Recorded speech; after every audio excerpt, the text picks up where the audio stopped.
Ladies and gentlemen, brothers and sisters, children of all ages, hello.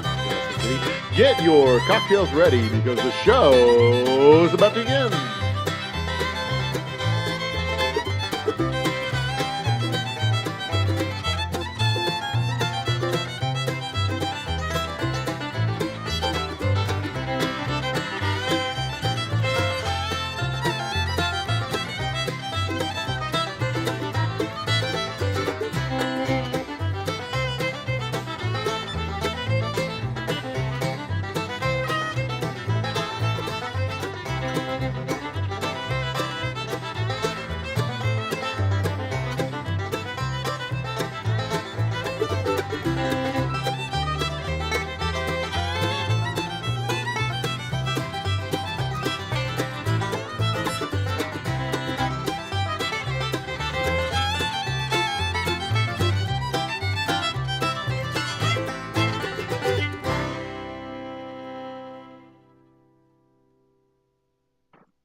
Ladies and gentlemen, are you ready?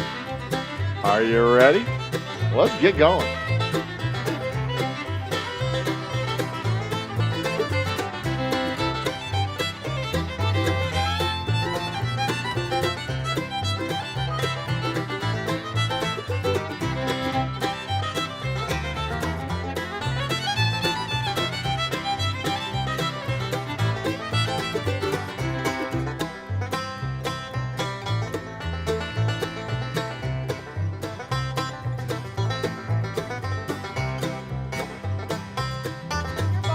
A little ordinary? Is it lacking something awesome? Well, head out to your local liquor store and pick up something extraordinary. Grab a bottle of Old Humble Straight Whiskey or Old Humble Special Reserve. They're clean, smooth, easy drinking whiskeys that taste the way whiskey should taste. From humble beginnings to an extraordinary finish, Old Humble whiskeys are what your bar needs today. Walk tall, be awesome, and drink humble. Old Humble Straight Whiskey and Old Humble Special Reserve. Get yours today.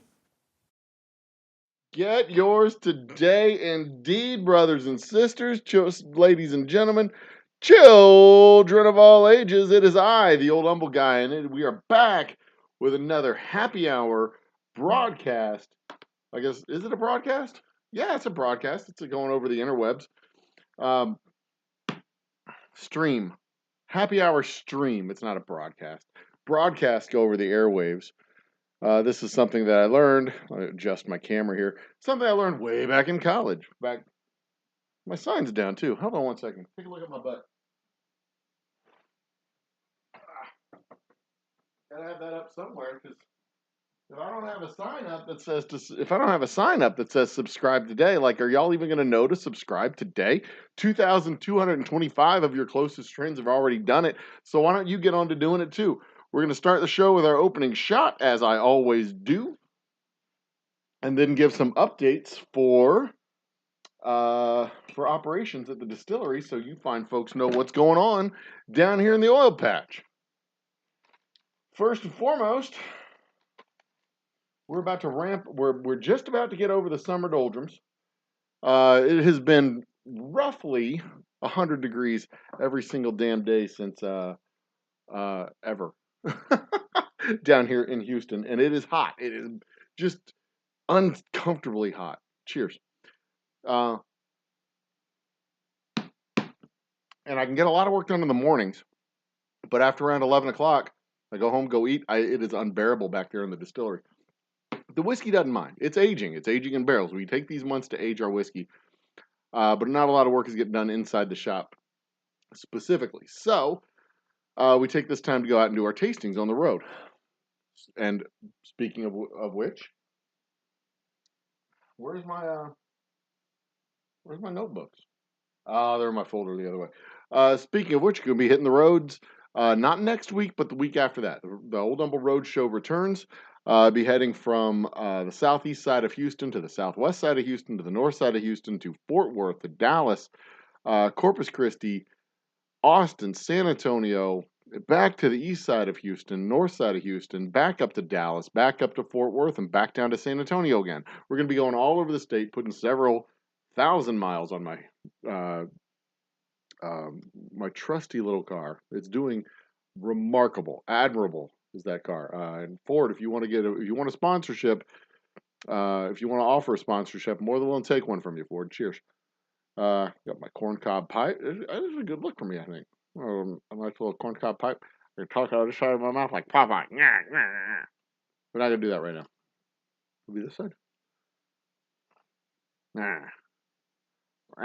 me tell you what else we're gonna do. All right, so that's the update from the operations side of the distillery. We're gonna have a tremendous amount of inventory of our straight whiskey, special reserve, double oak rye, and Boomtown bourbon coming out in about 6 to 8 weeks.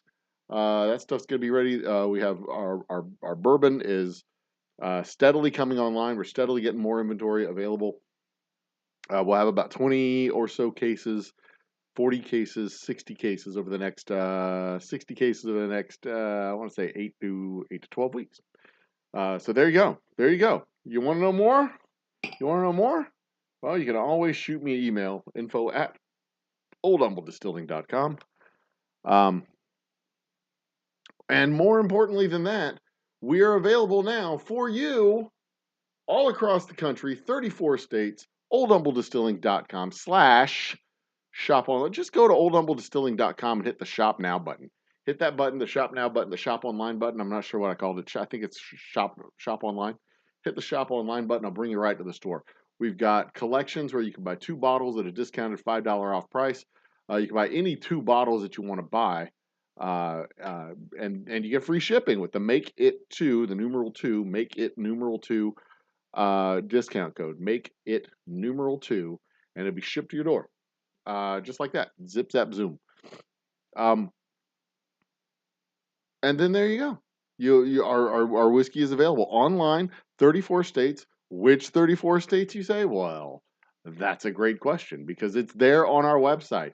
And if you're patient and just want to hang out for a minute, I can show you which 34 states because I can switch over to the chat log. There it is, 34 states right there.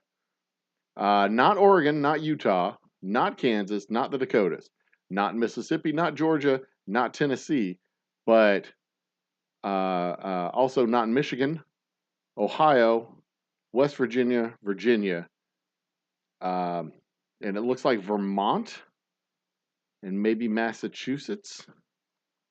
Get that a little bit bigger. Alaska. Yeah, Vermont, Massachusetts, and looks like Rhode Island. Who even lives in Rhode Island? Is that even a place? Australia and Alaska as well. So there you go. But that's not what we're here to talk about tonight. I mean, I'm always here to talk about my whiskey. I love my whiskey. It's a labor of love. I do it because I enjoy whiskey, and I especially enjoy my whiskey. But the topic of discussion tonight isn't about my whiskey, which is, by the way, a delicious Boomtown bourbon, double oak straight rye, which is right there over my shoulder. Our special reserve there, and our straight whiskey, which is right here. It's not the topic of the night. The topic of the night is one we're going to get into in about 5 minutes. The topic of the night is the history of the White Russian. History of a White Russian. A history which, by the way, does not go through Russia. You'll be curious to know, possibly curious to know, possibly not. I don't know you. I know some of you. But before we get to that, I do also want to highlight the fact that we do have several influencers out on the webs offering our whiskey discounted prices. If you can find them, tell them that they influenced you and buy whiskey from them. Buy it from me. I don't give a shit who you buy it from, to be quite honest, but just buy it. Buy it. Buy 2 bottles. Buy 4 bottles. Buy 8 bottles. Have a party. If you buy 4 cases, I'll drive it to your house myself. It's not true, but I will. I'll do something special for you if you buy a big shit ton of whiskey. I will do something special for you. Absolutely. All right. All that said, I think it's just about time to get into the topic du jour. Is that Vanessa Kitty that I see? Oh, I am receiving. Oh, yes, fantastic. Hey, Vanessa Kitty. Vanessa Kitty is absolutely receiving. That's great to know. But also, oh, you know what? Another topic that I want. So tonight's topic was I settled on the White Russian because I find it to be a delightful cocktail. It's a delightful drink. It's a delightful cocktail. If you don't like it, you're wrong. There's that's the only way to put that. If you don't like it, you're wrong. Um, but oops, that was an accident. Get where you belong. Get where you belong, please. Thank you. Jesus. There we go. Right where you belong. I find the White Russian to be a delightful cocktail and the history to be moderately fascinating, but definitely interesting to talk about. But I thought about doing the history of the speed of light. One of those things that the same way we know how big around the Earth was, how far away the sun was, how far away the moon was, how big around the moon was, all that stuff. The same way we found out about all that, we found out about the speed of light. But that's not a topic from that. That's a topic. Maybe it's a topic for later on tonight. When I'm done with our monologue and I switch over to the chat portion and it becomes Old Humble After Dark and we talk about whatever, whenever, however. Last night we spent most of the night talking about Donald Trump and his lasting legacy, which came with the latest indictment of attempting an overthrow of our government, which was awesome.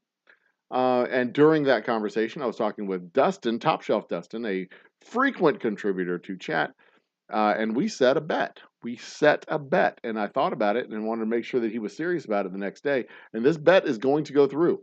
It's going to be for real. We're going to do a video in the next couple of weeks where I bet a bottle of my delicious Boomtown bourbon, and he bets a bottle of Kentucky's own craft distilled whiskey. I believe he said widow something or another. What is it that he said we would be betting? Top Shelf Whiskey says new riff single barrel rye. So we're gonna have a cool little competition. The stakes of the competition, I said there's no chance in hell Donald Trump is on the ballot in November.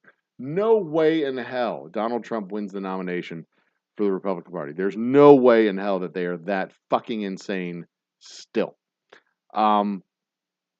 He said, yeah, he's probably going to be the nominee. I'm like, no, it can't be. I have hope. He has written them off, apparently. So I put a bottle of my whiskey up against a bottle of the whiskey that he's going to find. So we're going to find out. One of us is going to get a fresh bottle of whiskey. Another fresh bottle of whiskey, because he has a very impressive collection. Vanessa, what's the question there? Ever read how Copernicus proved we rotate around the sun? Yeah, I've read about how Copernicus did that. Copernicus is a cool fucking dude. We should probably do a show on Copernicus too. I mean, honestly, it doesn't matter what I do these monologues on. They're just an excuse to do 15 minutes of talking, and then do 15 minutes of talking and drink a little bit with friends. And yeah, I know what you meant. Rotate. I see that. Rotate. How we read Tate. I don't read Tate. Andrew Tate is a wiener. I don't read anything that he writes. He's terrible. Whew. Goodness gracious. Instagram is live tonight. All right, on to back to the show. Sorry, I was being distracted there by pretty pictures. All right, so let's get on with the topic du jour. What is the history of the White Russian? Okay, so let's talk about the White Russian. White Russian is a cocktail. It is simply 1 part each of vodka, cream, and coffee liqueur. The original cocktail recipe said vodka, cream, and Southern being a coffee liqueur that was popular at the time when the cocktail was popularized. Where did the White Russian come from? So we can't talk about the White Russian without first talking about its parent cocktail, the Black Russian. The Black Russian being an ounce and a half of vodka, an ounce and a half of coffee liqueur, whether it's Southern or Kahlua or St. George or even Old Humble's coffee liqueur. We all have coffee, our Black Magic coffee liqueur. There's lots of coffee liqueurs out there on the map. I don't think I would recommend using our coffee liqueur because our coffee liqueur is a whiskey-based coffee liqueur, and mixing the whiskey and the whiskey flavors with the coffee liqueur with the vodka, probably not the best idea. So there's other coffee liqueurs to use. Coffee liqueurs that are not whiskey-based, coffee liqueurs that are vodka-based and rum-based, and those would be the best liqueurs to use for the thing.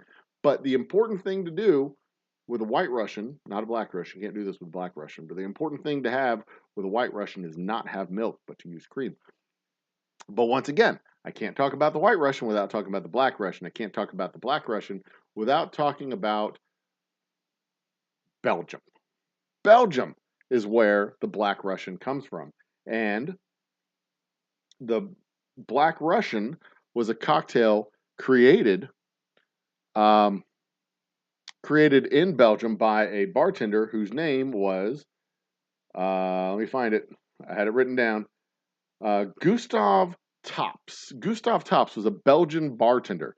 In 1949, he created the Black Russian as a cocktail in honor of the United States ambassador to Luxembourg. The ambassador to Luxembourg was Pearl. I want to make sure I read this, get the name correct. Pearl Mesta. Pearl Mesta. She was the United States ambassador to Luxembourg. Who the hell's Pearl Mesta, you might ask? Well, you cannot talk about the history of the White Russian without talking about the history of the Black Russian, and you can't talk about the history of the Black Russian without talking about Gustav Tops, Pearl Mesta, and the inspiration for the cocktail to begin with. So Pearl Mesta was a New York socialite. She was a New York socialite, born 1889, died 1975, March 15, 1975 to be exact. She would have been, I don't know, 47 years older than she died if she was still alive today. And if she was still alive today, she would be hella old. Hella. What would that be? 123 years? 133 years? Something like that? That's a fucking old. Anyway. She was a political hostess, an American socialite, and the United States ambassador to Luxembourg. A hell of a position to have, United States ambassador to Luxembourg, 1949 to 1953. And in 1949, Gustav Tops. More about her. She was the inspiration for Irving Berlin's musical "Call Me Madam," which starred Ethel Merman as the character based on Pearl Mesta. I've never seen the movie, but it sounds like one of those 1940s classics. She appeared on March 14, 1949, cover of Time magazine. So she wasn't just some socialite. She was a socialite that actually got on magazine covers. She was the title character played by Shirley Booth in the Playhouse 90 feature The Hostess with the Mostess. So the original Hostess with the Mostess was Pearl Mesta. And a 2009 essay by Thomas Malkin Mesta had been identified as a model for the character Dolly Harrison in Alan Jury's 1959 novel, Advise and Consent. So, all that said, this chick was apparently a stone cold awesome chick. She was born in Michigan, daughter of two people. An original 89er is who her dad was, and became a wealthy Oklahoman oilman and founder of the lavish Skirvin Hotel located in downtown Oklahoma City. That was her dad.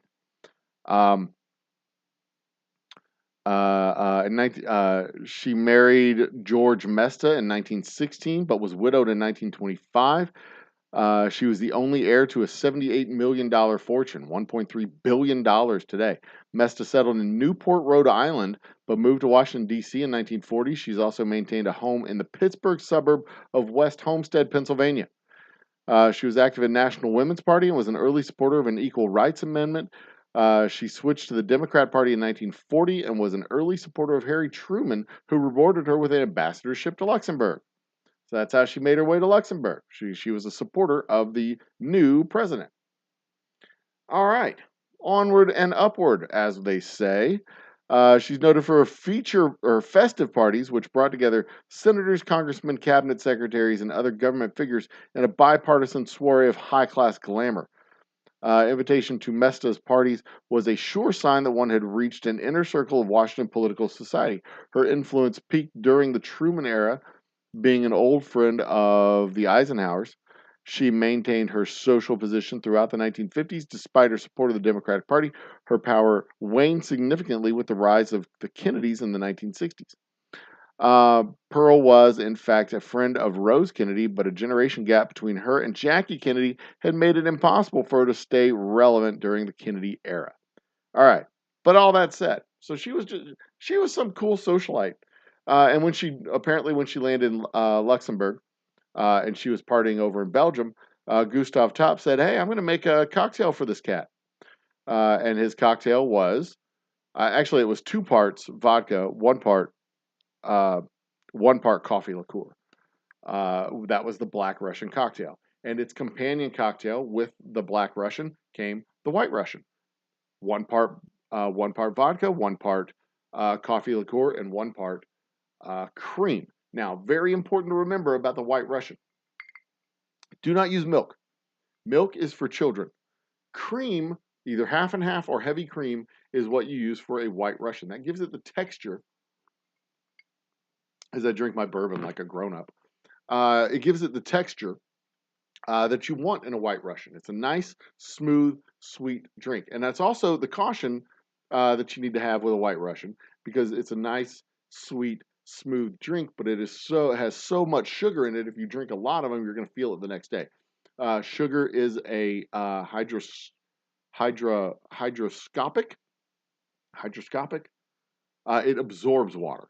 So what happens if you drink a lot of sugary cocktails is that the sugar in the cocktail pulls the water out of your system and dehydrates you faster. You get dehydrated faster, then you have serious hangover problems the next day.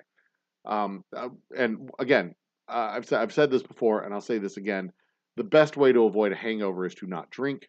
The second best way to avoid a hangover is to drink in moderation. The third best way to avoid a hangover is to avoid sugary drinks in as much as you possibly can.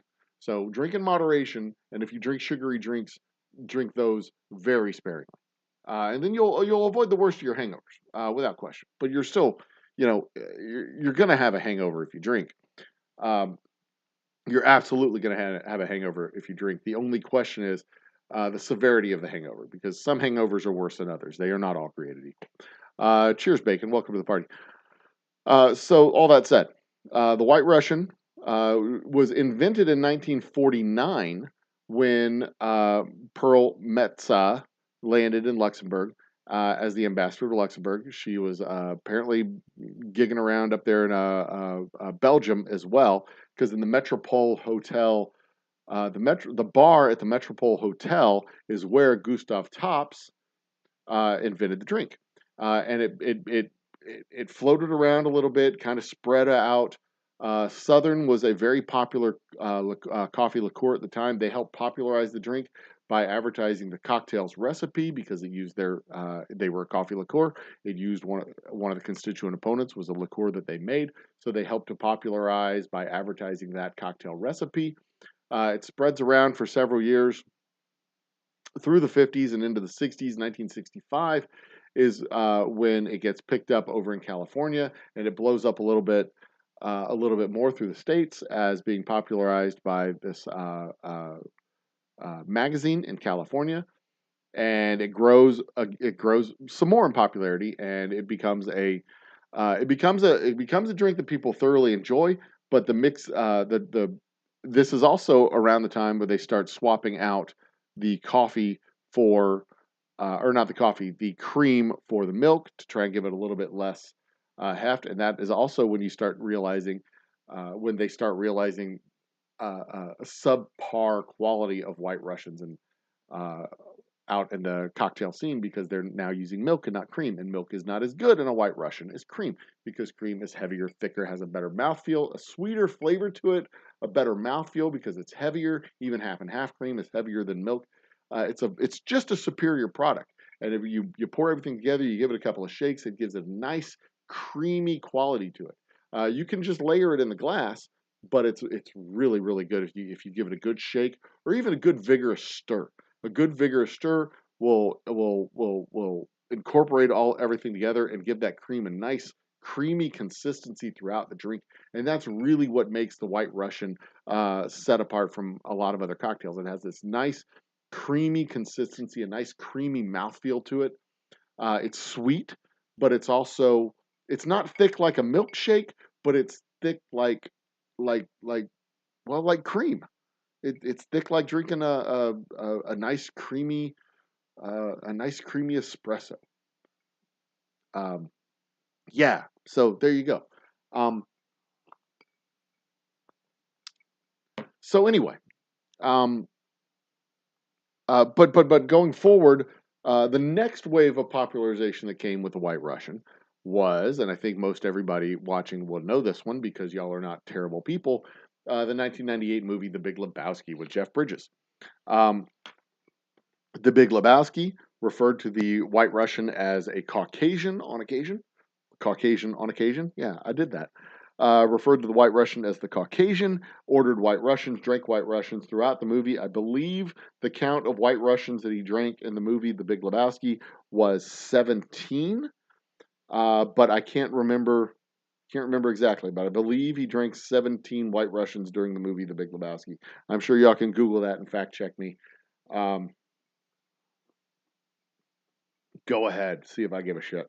Um, but that was the next big wave of popularity for the White Russian. But again, I can't stress this enough.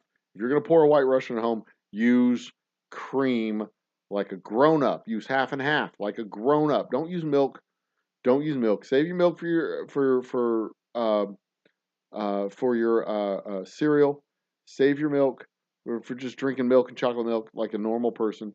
You don't need to sit there and put milk in your cocktails because cocktails are made for cream, not milk. And that is it. That is the history of the White Russian. Uh, starts in starts in Michigan, where this chick Pearl Metz was born.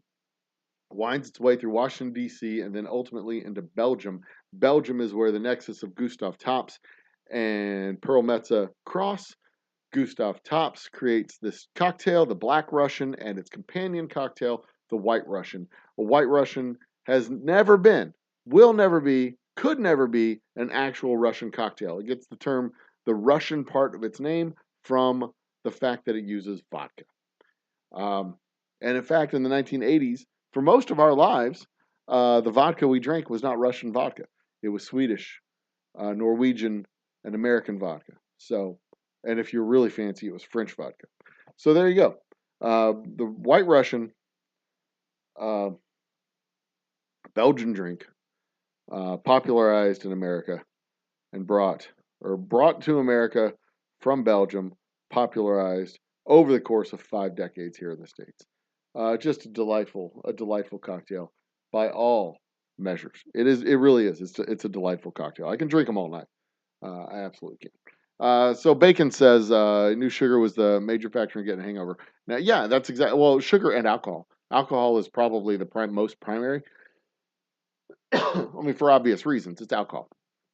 Alcohol dries you out, sucks water right out of your system, uh, and the recovery from the alcohol itself is what will give you the principal part of the hangover.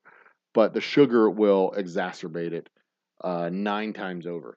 9 times over. That's one of the reasons why when you cut sugar out of your diet or cut back on sugar in your diet, you'll notice your body doesn't. Um, you, you're not drink. You don't have to drink as much, so you're not holding as much water. You'll lose a bunch of water weight really fast. At least that's what I've read.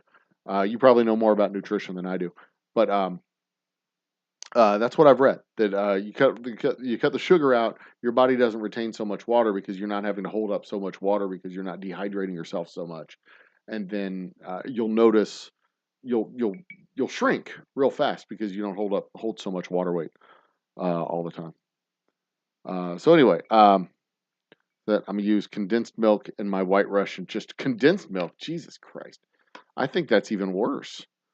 Condensed milk is like, isn't that like this syrupy paste shit? Ugh.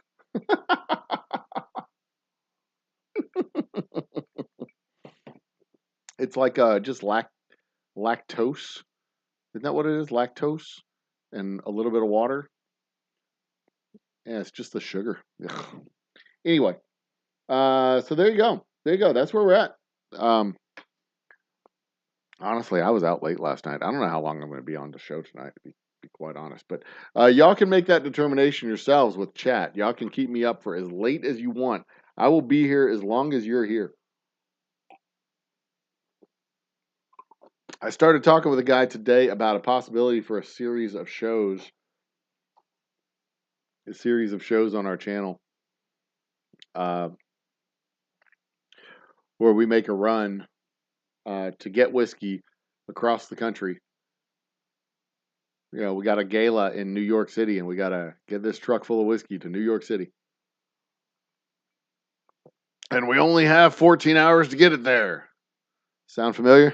That'd be fucking hilarious. That would be such a great series of videos if we can get it done right. You know, oh shit, we got a gala in Chicago, a party in Chicago. They need 8 cases.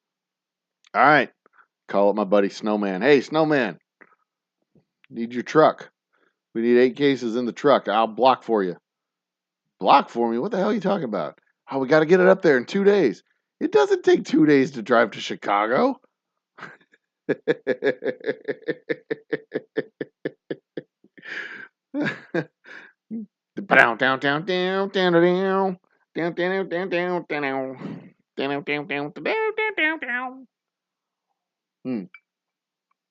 of my buddies who's a singer to be a truck driver for me.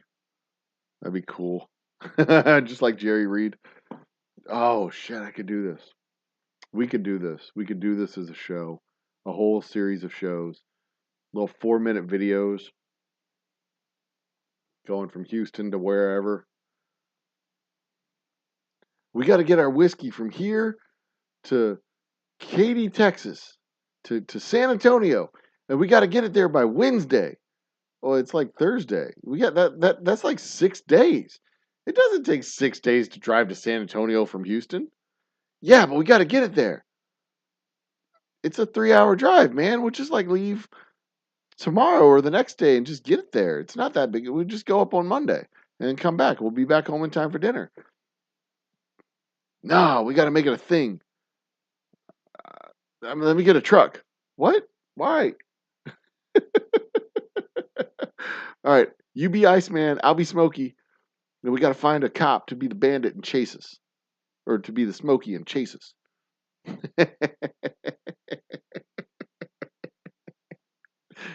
No. God, that'd be fucking hilarious. Yeah, we're doing this thing. We're absolutely doing this thing. We're doing a Smokey and the Bandit parody on the Old Humble Distilling Company's channel. Yeah. And it's going to be dope as hell. Got to get good SEO ratings on it, though. We got to do it right. Got to do it right. We get good viewership. Got to get good views on it. It's got to go. It's got to go. We got to get thousands and thousands of views. Got to figure out how to do it right.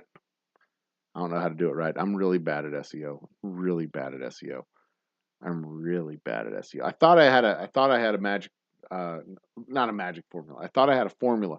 I thought I had a way to do it. I thought I was going to be getting like 1,000 watch hours the last couple of months. I have not done that. I have not managed to do that. I have not managed to get thousands of watch hours. Last month I was on vacation for most of the month, so I didn't post much at all during July. But this month is not looking good either, and it's been a challenge. It's being a challenge. It's tough. It's rough. It's frustrating, but no worries. No worries. We'll just keep plugging away. We'll work the formula. Get some viewers. Get some Do some shorts, get some views, do it again, get some shorts, get some views, do a video, do it again, get some shorts, get some views, do a video, get it again. You just keep doing the things. That's how it goes. What's Bacon have to say? It doesn't take 6 days to get from Houston to San Antonio.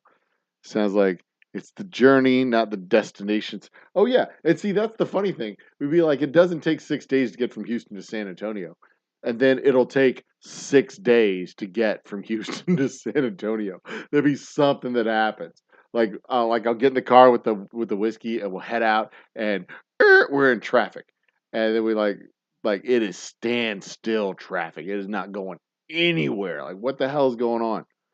And it's just lines of cars for miles, and we're just sitting there for like, and God's honest truth, this has fucking happened.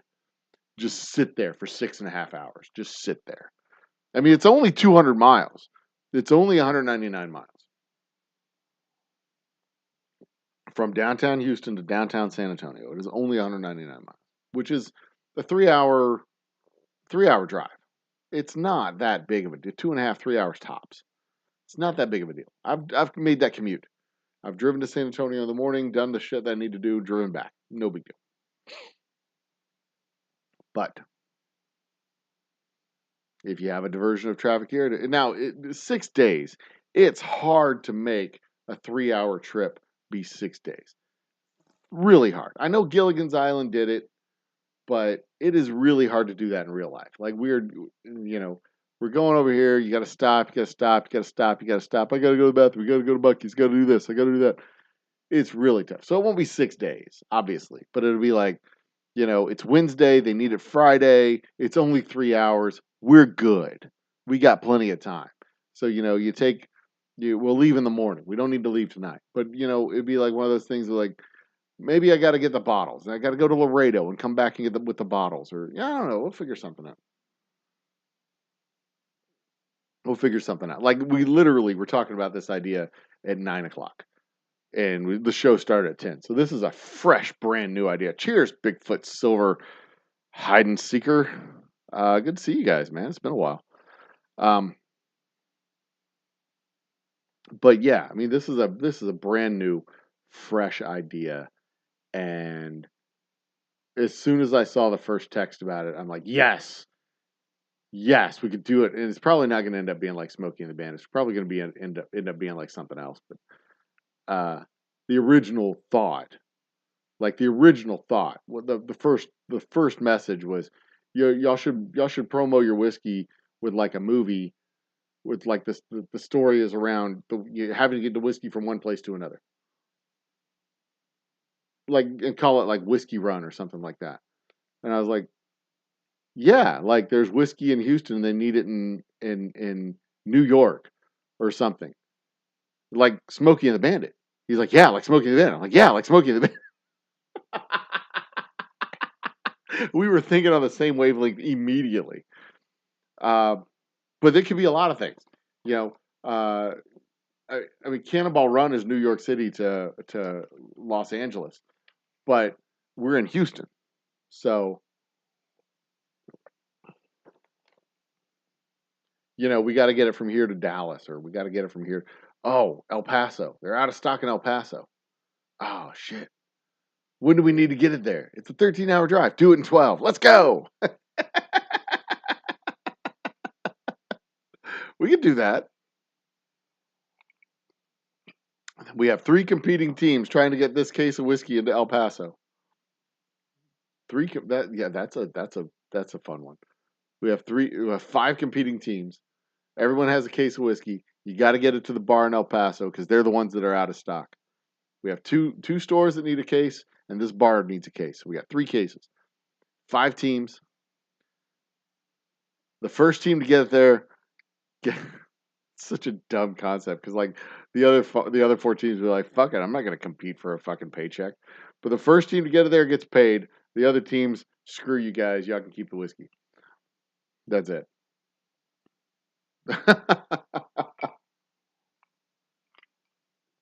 And then a madcap race. You have a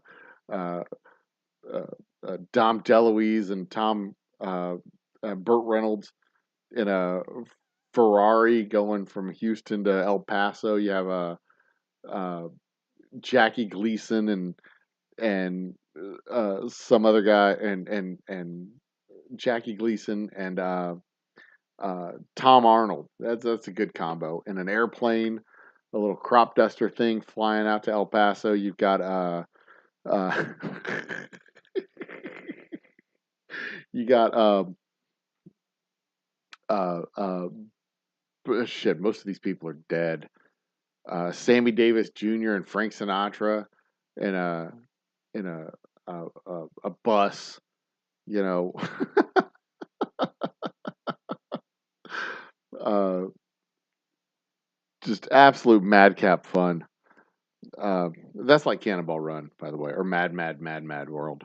Does anyone remember the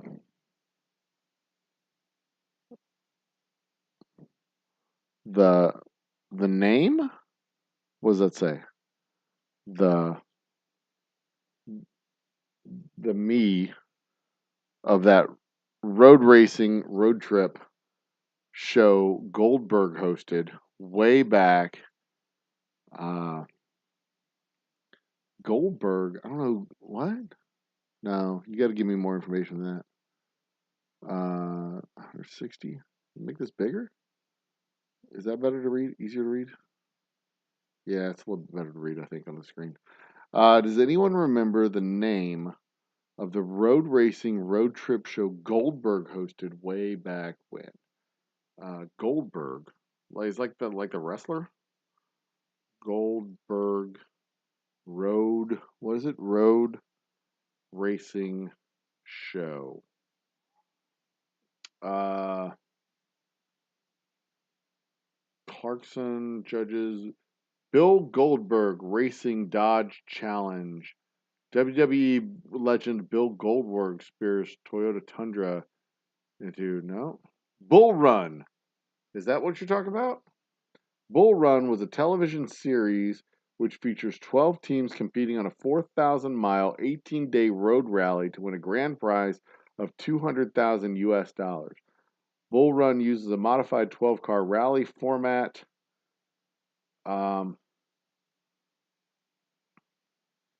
Looks like we don't have a synopsis for this title yet. Oh, that's a good one. Bull Run.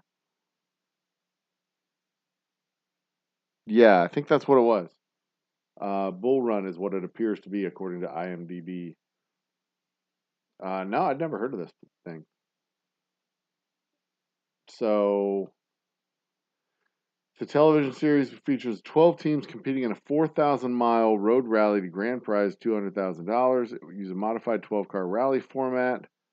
This is a reality competition show. 12 teams of two drive their cars in a road rally race, stopped at checkpoints where late finishers face. Yes, it's also the plot to Cannonball Run 2. Um, it's not quite the plot to a Mad World, but it's similar to Mad World. The Paper Chase, um, the Paper Chase, the Great American Race, which I think was a movie. I think that's what I think it was called. Um, yeah, they've got several. But yeah, Bull Run was the name of the show. There we go. We got it. Bull Rush actually would be a good guy to have to use for this show. Come to think of it. Um, but yeah, there's several. Oh, and the Cannonball Run was popular through the 70s and into the 80s, the 60s and into the 70s and early 80s.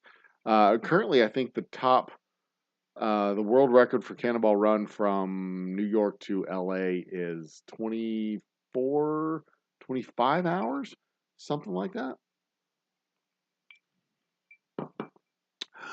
That could be what we did. Oh, there could be two hotels, one in New York and one in LA. One in New York, one in LA. They both have the same name. And I get a call from the hotel in LA. They say, "Hey, we need 50 cases of whiskey." pallet. We need a pallet of whiskey shipped to us, so we can have this ball, whatever, this gala, whatever, this festival that we're doing. We need 50 cases of your whiskey. And I'm like, all right, bet, you got it. And I write down the name of the hotel. And I go, okay, we need to ship 50 cases of whiskey to this hotel. And I Google up the hotel because I wasn't smart to get the address because I was a stupid idiot. And I'm like, okay, here's the hotel. And it's the one in New York. And I ship 50 cases of whiskey to New York. And then I get a call 3 days later. They're like, where's the whiskey? I'm like, I shipped it. It's arriving in 2 days. Where's it at? It's here. It's in 2 days. There it is. Here's the shipping number. And they look at it and they go, we're not in New York City. We're in LA. What's wrong with you? Or they do it with their stupid California. We're not in New York City. We're in LA. What's wrong with you? And then I'm like, oh, fuck. That was all of my inventory. So now we have to get in our car, drive to New York City, get a truck, load it onto the truck, and then cannonball run it all the way to fucking Los Angeles. And we got 2 days to do it. Ah, there's your story right there. That's the movie. That's the movie. That's it. That's the fucking movie. It's a combination of Smokey and the Bandit, Cannonball Run, and Smokey and the Bandit 2, Smokey and the Bandit 3, Elephant Drop, Cannonball Run 2, Mad Mad World. It's a combination of all those movies. Fast and the Furious, Too Fast, Too Furious, Triple X, Fast and the Furious, Faster, Furiouser. That's Faster and Furious 4. Fast and Furious V, which would be 5. Fastest and Furiousest. That's the series. But instead of it being like a 90-minute thing, it'd be like 3 minutes. Every clip would be like 4 minutes. Yeah, I get the call from LA. They're like, hey, this is Hotel Sophia, whatever. It wouldn't be hard to find a hotel that's in LA and New York. Hotels that are in LA and New York. Hotel in LA and New York. I'm sure there's like a Ritz or something that's in hotels in New York. 60 luxury hotels in New York and LA. There we go. 60 hotels in New York and LA. Luxury hotels. There we go. And it's got to be like 50 cases too, because it's got to be a whole fucking pallet. A life well fed, classic with a twist, wellness. Come on, where are the damn Alpha 60? Where's the hotel names? What the fuck? What the fuck? What the fuck? Let's see. I need to know. Like, I'll put you guys on it. Google me up a hotel that is both in that has a brand, it has a location in New York and LA. LA. I want a hotel name. I'll put this on y'all. Give me a hotel that exists in New York and LA. Like the Ritz. I assume a Ritz-Carlton is in Los Angeles. Hey Siri, is there a Ritz-Carlton in Los Angeles? Ritz-Carlton, Los Angeles. Hey Siri, is there a Ritz-Carlton in New York City? There's like 15 new Ritz-Carltons and no, 3. I just see 3. Okay. So that's perfect. Like, somebody from the Ritz-Carlton in LA calls up and says, "Hey, I'm at the Ritz. Hi, I'm at the Ritz-Carlton in LA. I would like to get a 50-case order of your whiskey to our hotel in LA. Would you like totally be all cool to send some whiskey to us in the Ritz-Carlton?" And I'll be like, yeah, I totally want to send some whiskey to the Ritz-Carlton. Y'all are fucking awesome. You do your little thing. Tell me more about the event. Da, da, da, da, da, da. They send me the money. I send out the stuff. Everything's cool. Then 3 days later, I get a call from the Ritz-Carlton in L.A., and they're like, where is our whiskey? It's L.A.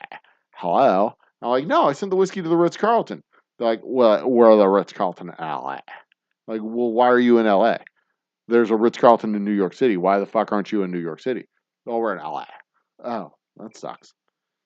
So I call the Ritz-Carlton New York, and they're like, yo, what's up? It's New York. Or however New Yorkers talk. And I'm like, hi, New York. I need my whiskey back. They're like, oh, we can't send it back because we're New York. Fuck you. What are you doing here? I'm walking here. You know, because that's how New York people talk. And I'm like, oh, well, shit. I guess, hey, tell you what, if I get up there and get a truck and drive it up there, can I get my whiskey back? They're like, yeah, we don't want your fucking whiskey. Why? It's a meatball. Smog and buildings and yeah, New York. Like, all right, fine, you fucking cliche. And then I got to get in my car, go to New York, drive to New York in my car. Then in New York, I get a truck, get the truck to the place, get the thing, go. And now I'm crossing the country in a truck. Yeah, a Bonaventure in LA. Hey Siri, is there a Bonaventure hotel in New York City? Westin Bonaventure, Manhattan, New York. Best Bonaventure hotel near Midtown Manhattan, New York. Yeah, there's a Bonaventure in New York. You see, but that's the thing. Ritz-Carlton, when I say Ritz-Carlton, you think LA or New York. You think luxury hotel, New York City. Ritz-Carlton is already it's already a thing. Bonaventure, nobody knows what a Bonaventure is. It sounds like a Pontiac car, a brand of a type of Pontiac. Of course, I'd have to explain to kids these days what a fucking Pontiac is because Pontiac doesn't exist anymore. Any hoodles. And then the whole thing would be westbound and down.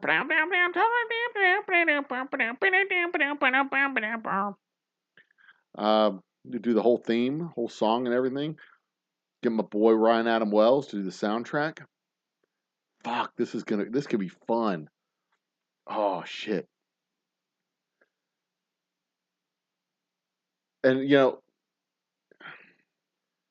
like I could like skip all the driving stuff. We don't have to do all the driving stuff. It'll just be like the next stop on the trip, the next stop on the trip, the next stop on the trip, the same way they did it in part of the way they did in Smokey the Bandit. Stop at a bar, get in a bar fight, drive over a bunch of bikes. But it won't be like bikers, it'll be like bicyclists.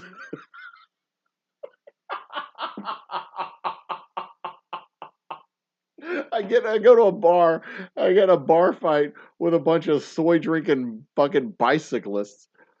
And I'm just like, what the fuck? I just push a couple over and then leave and drive over their bicycles.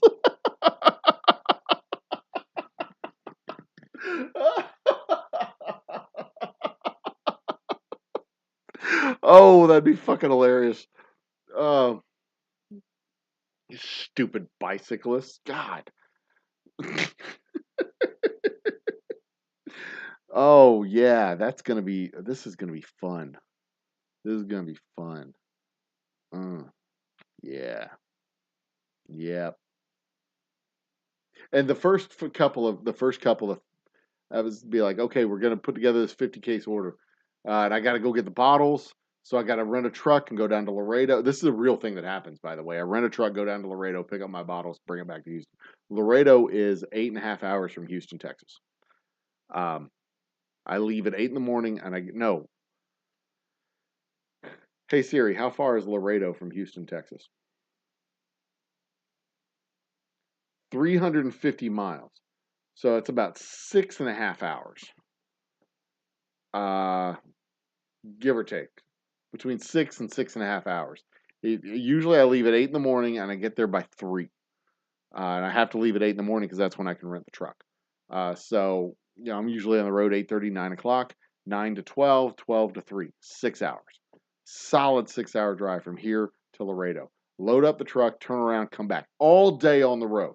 It's a full 12-hour day of going and picking up my bottles, picking up a shipment of 1 or 2 pallets of bottles. So that'd be like the first 2 episodes, like, yep, and stuck in traffic, whatever. Because that actually happened once. I got stuck in traffic on I-10 where I was literally sitting there from 10 p.m. to 2 a.m. just sitting in the fucking car, sitting truck. It was a Enterprise rent-a-truck, sitting there, playing on my phone. Took a nap, pissed out the back of the truck. Yeah, that was the thing that happened. We did that. I did that. That was a thing. Anyway, that could be one of the first 2 days of the whole ordeal, and then the bottling. We're doing the bottling, doing the labeling, getting the last like 20 cases put together, getting everything set up, then putting the shipment on the truck, and off we go. And I wave goodbye and like, next stop, New York City, bye. And then as the uh, door to the shop closes, the caption goes, New York City? Question mark.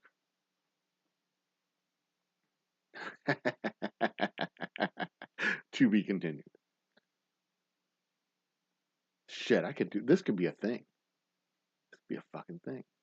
All right, then it goes like 3 days later, 4 days later. That's when LA calls. Hi, also LA. Well, I assume that's how they talk in California. I don't know anybody in California. I know one person in California, but he doesn't talk like that because he's from Texas. He talks like a Texan, but he's in California. No, I take that back. I know 3 people in California. Just 2 of them I don't talk to. But anyway, so like, hi, this is LA. All the Ritz Carlton in LA. We're supposed to get like, I don't know, like whiskey or something.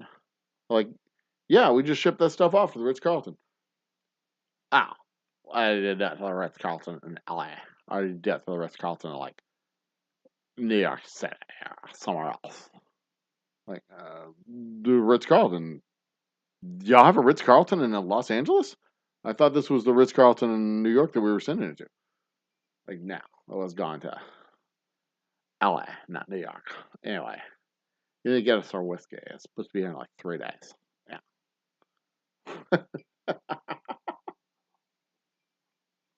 And I called New York. Good, because New Yorkers talk like barbarians.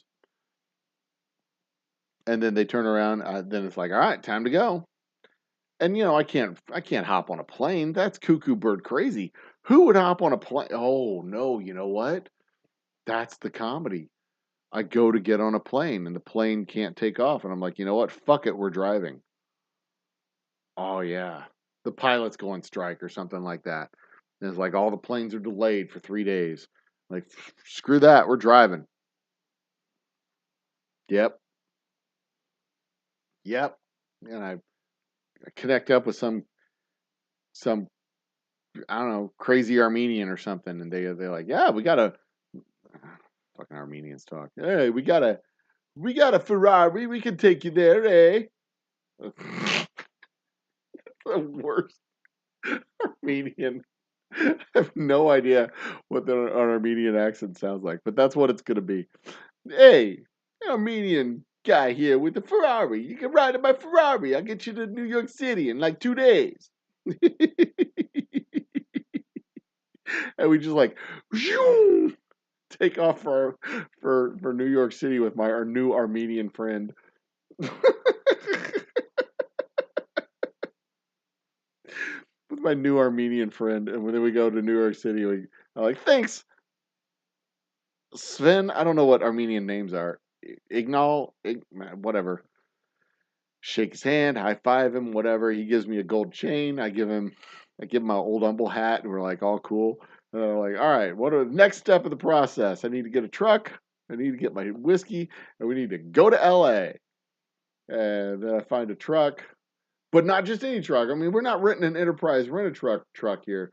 I get a guy who has a full-on rig, a full-on Eastman. No, not an Eastman rig. We're gonna go with the proper Deer. No, Volvo. No, Kenmore. We're gonna go with a full-on Kenmore classic 18-wheeler, mural on the side, sleeper in the back, full on. And I know somebody who has a truck that we could do this with. And it doesn't even have to be New York City as the backdrop. It'd be fucking whatever is the backdrop. Nobody needs to know it's not New York City. We can just do that as a green screen. Yeah, put it in post. No big deal. And she's like, yeah, I got you, man. I love your whiskey. Get on up. And we jump in the truck, and we're like, she goes, this one. It's so great. And she, well, breaker 109 or whatever the call thing is. This is Sugar Tits and the Sugar Tits and the Old Humble Guy. Want to let y'all know we are on a whiskey run. Keep the roads clear in front of us so we can make it there in just 2 days. We got New York to LA. We got to get there and put the hammer down and make sure the Smokies don't cover our butts. Come back.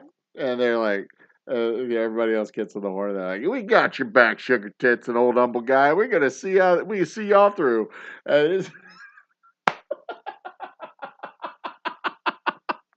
I'm having too much fun with this, but this is going to be fucking awesome. Oh my God.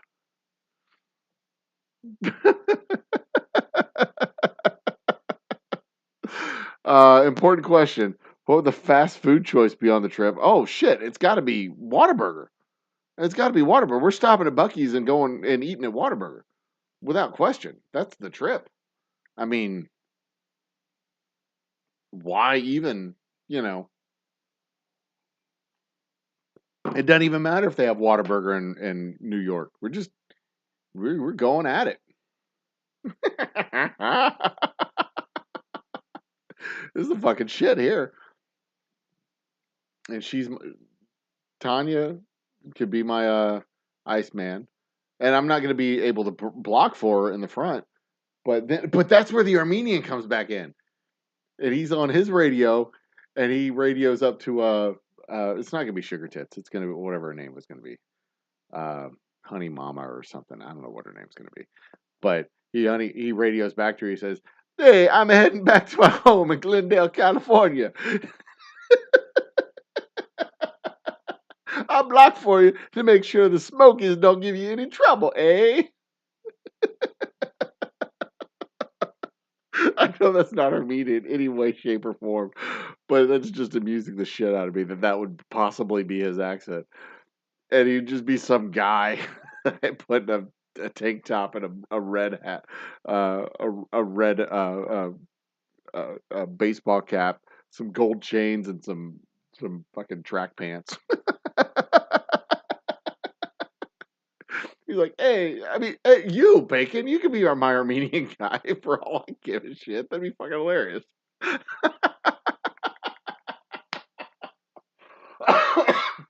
Oh, goodness. I'm going to kill myself over here laughing.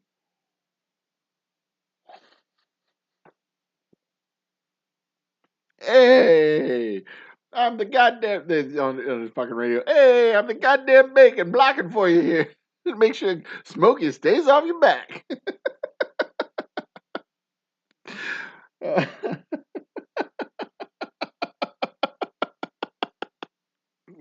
Oh, this is wrong on so many levels, but I love it. I absolutely fucking love it. And then, as we go through, typical stock footage of middle America, oceans of corn and wheat and nothingness. Armenian trucker named Sven with a New York Italian accent. Best road trip ever. The Armenian isn't the trucker.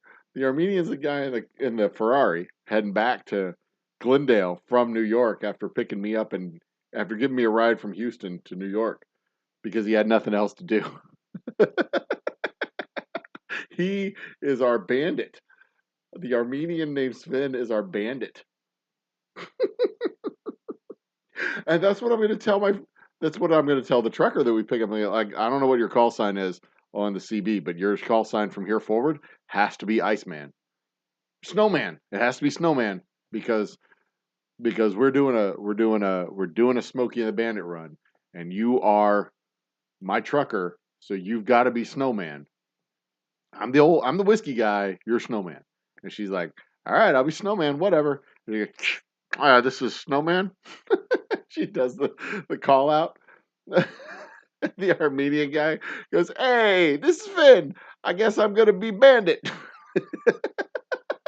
I'll be blocking for you the whole way. I'll let you know if we see anything, and I keep them off your tail. Hey, Bandit out. Oh, oh, I'm loving this 100%. God, this is the best. Like, this is the best workshop for coming up with a series idea. And I've got it all recorded too, so I can like just send this out to Landon. Oh, this is gonna be great. Um, yeah, and it's all gonna be like little 4 minute segments too, all like 4 minute segments. Uh, holy shit, this is gonna be great.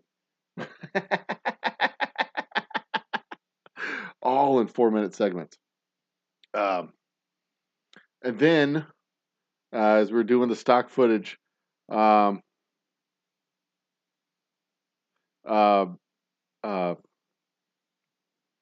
okay, so we're making our way, and most of that stuff would just be like, maybe just do a fast forward. I don't know, do a clock, just like just do the hour hand sweeping across the clock is like 12 hours, 13 hours, 14 hours. Do like maybe I don't know.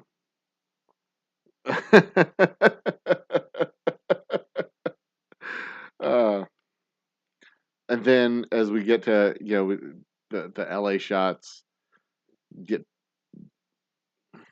yeah, I mean we got to have a car chase. We got to have the cops. Got to have the cops involved at some point. Like, so what you got in the truck? Is that you got your manifest? You got your I mean, it's not illegal to ship whiskey from New York to LA. So uh so there's no tension there. It's just time, right? Um so there's no tension, there's just the time. But we got to invent some tension. Um because that's what it's all about, right? So we got to I mean, in Smokey and the Bandit, there was the whole police chase. There was the whole Georgia police thing where the whole damn department was chasing after Bandit and brought him all the way into the truck rodeo.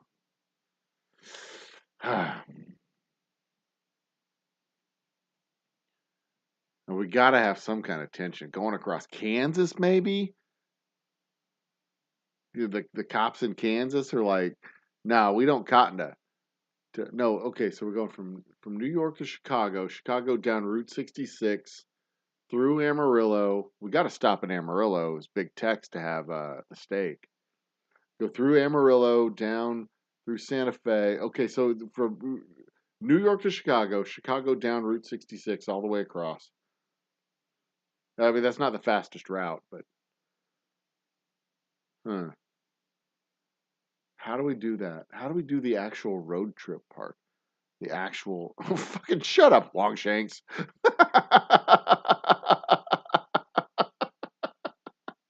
How do we do the actual road? Just because you're not my top mod. I thought you were my top mod.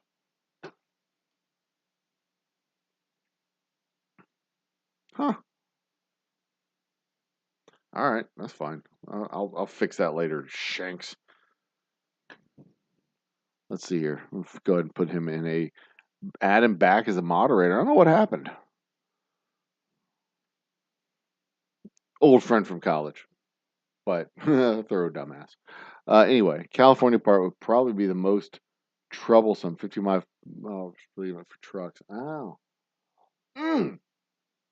You know what is dumb as shit? All through Arkansas, they have this stupid two-tier speed limit system where trucks are at 70 miles an hour and everybody else is at 75 miles an hour, right? So and they're two-lane freeways. So you're cruising along in the left-hand lane, going at 75 miles an hour, passing slower traffic that's on the right, and the slower traffic that's on the right is, you guessed it, rigs. Until one of those motherfuckers decides he needs to pass. So you have a 70 mile an hour rig and a 70 mile an hour rig, and then this motherfucker decides he's going to go around this rig and slowly at 71 miles an hour pass up the dude who's in front of him. So you over here in the left-hand lane have to slow down. And that son of a bitch holds up traffic for 15 to 20 minutes because it's not just one rig that he's passing 4. because they're all in a row. They're all in a line. I swear to God, these guys get on the radio and they're like, hey, you want to see how I can fuck up traffic?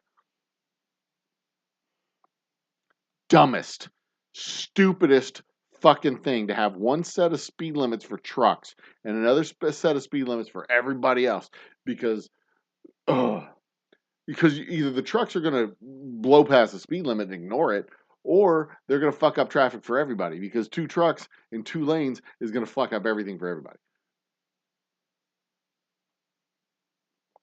Mm. Dumb as hell. Dumb as hell. Absolutely dumb as hell. Anyway.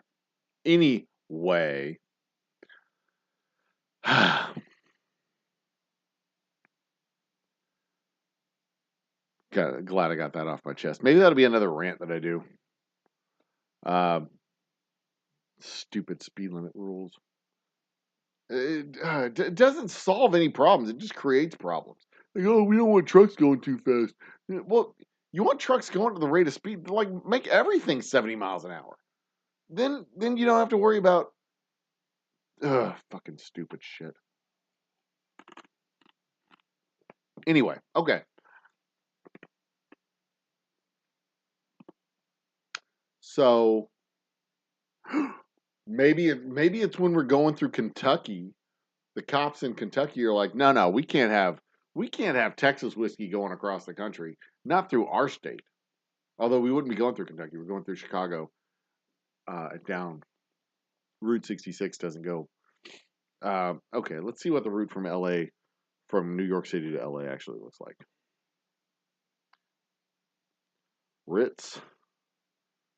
Ritz, New York City.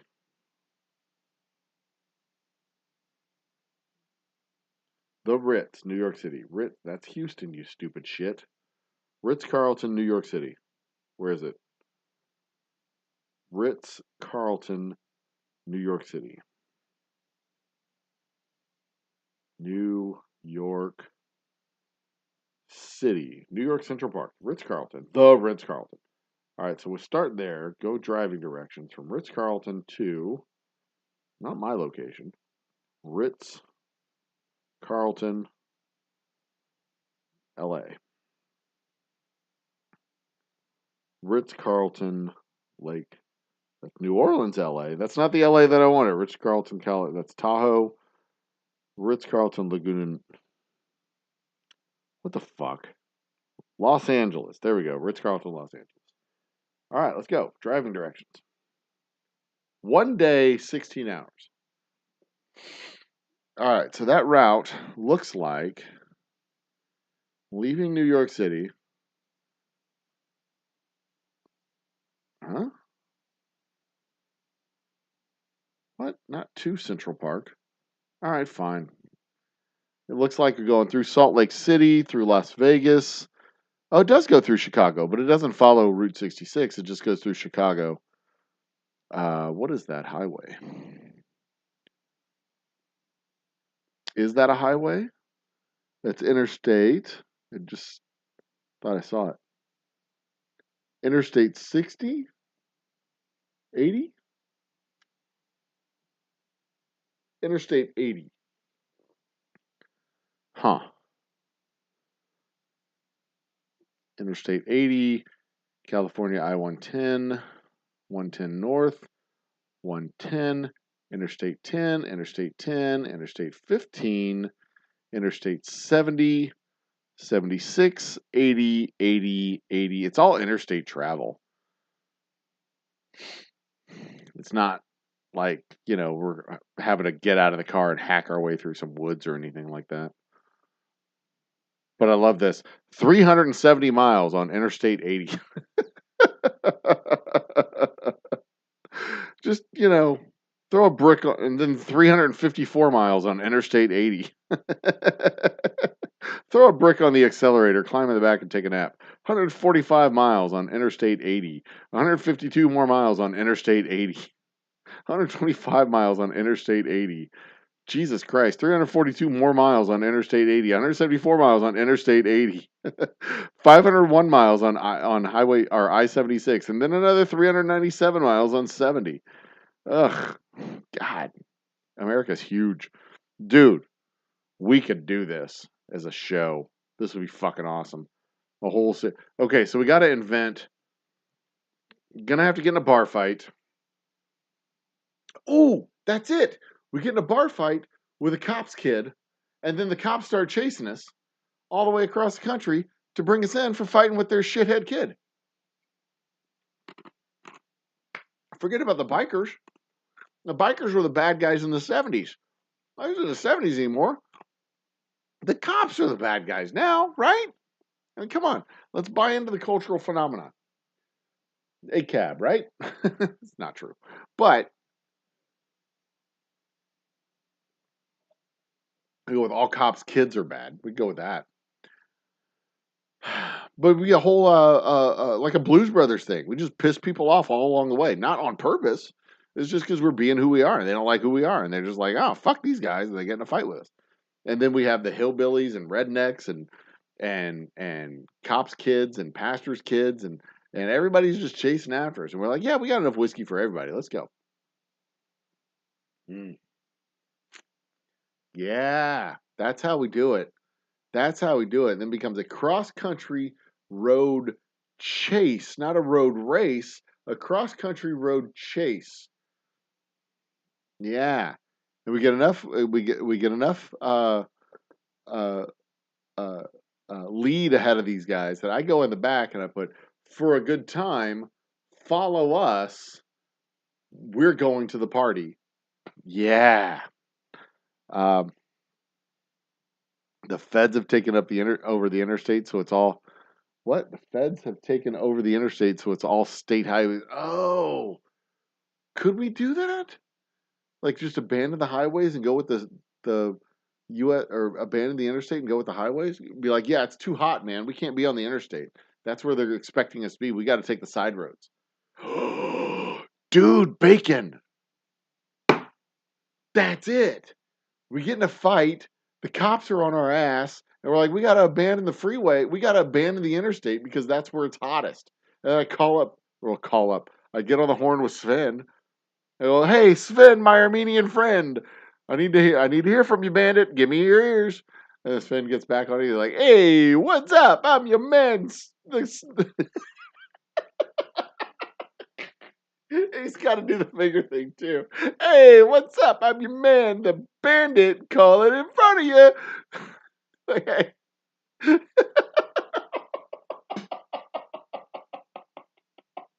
It's me, bandit.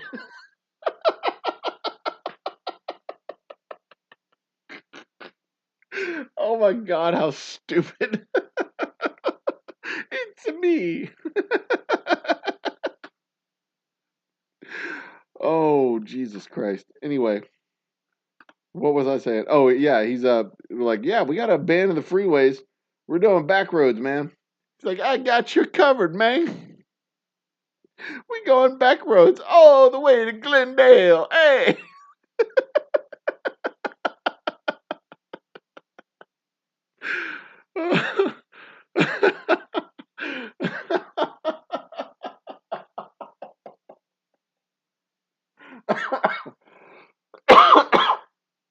Oh, oh, Jesus Christ.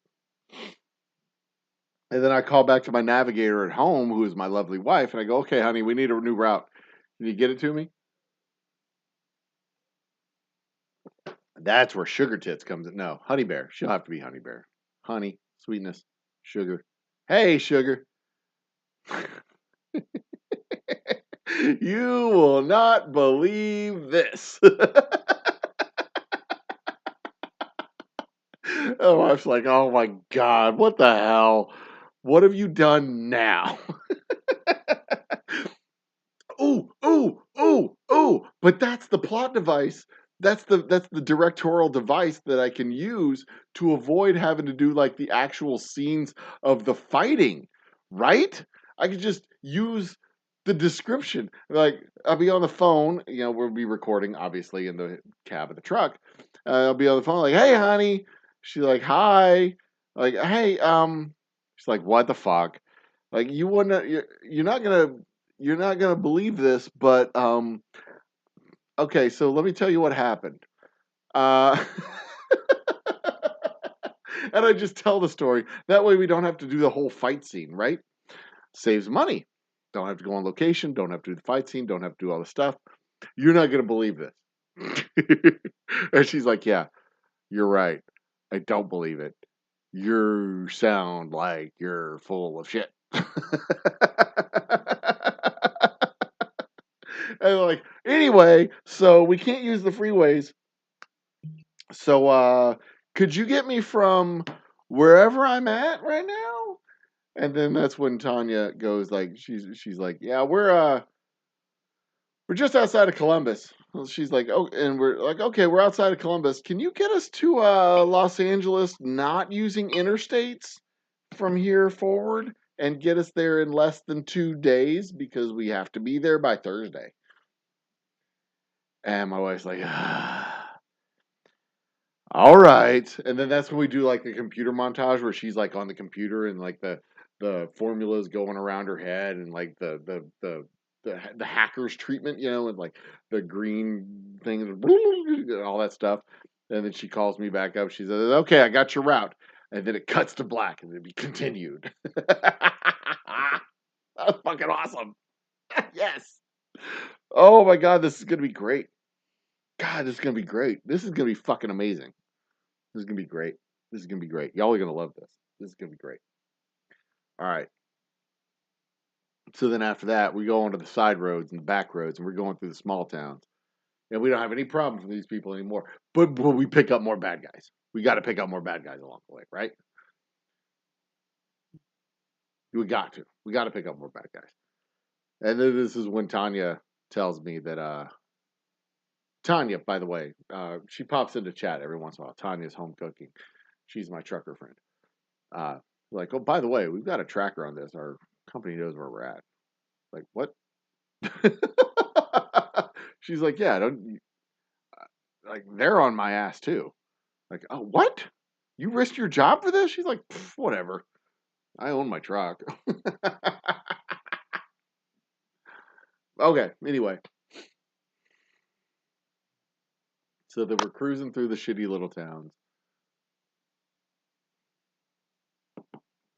Stopping by the water. There's no Whataburgers in small towns in the Midwest, by the way.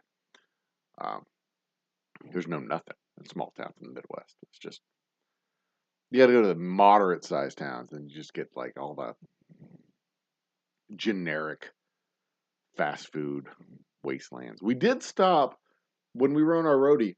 We did stop at a French's Big Boy, which is not the same as Bob's Big Boy, but they are related. Bob's Big Boy and French's Big Boy are, and I could tell stories like this as if like as part of the road trip going across America. French's Big Boy uh, was a franchiser of Bob's Big Boy. And when Bob's Big Boy started to retreat back to Michigan, French's Big Boy bought their chain and bought the rights to use the name, which is why you get French's Big Boy in Ohio, but Bob's Big Boy in Michigan. Exciting. Anyway, so we abandoned the freeways to get the heat off of us because, we get in a fight with the cops kid. Like Reacher. Yeah, like in Reacher. I can be badass like Reacher. Fuck you. Uh,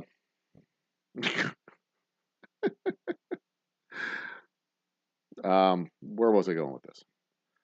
By 62, almost 3 hours. Good. We're doing good. We're doing good on view time. All right, what you got to say there, Bacon? Then you'd have to stop at local diners and eat too, so you'd have to leave a good enough impression so when the cops show up. Yeah, exactly. We're stopping at local eateries. That is a great way to. Well, okay, so I was gonna say it's a great way to endear yourself with local population. It's a great way to sell the whiskey, but you got to be there. You got to be there at the location, at the place. You got to talk about it, and maybe not be at the place, but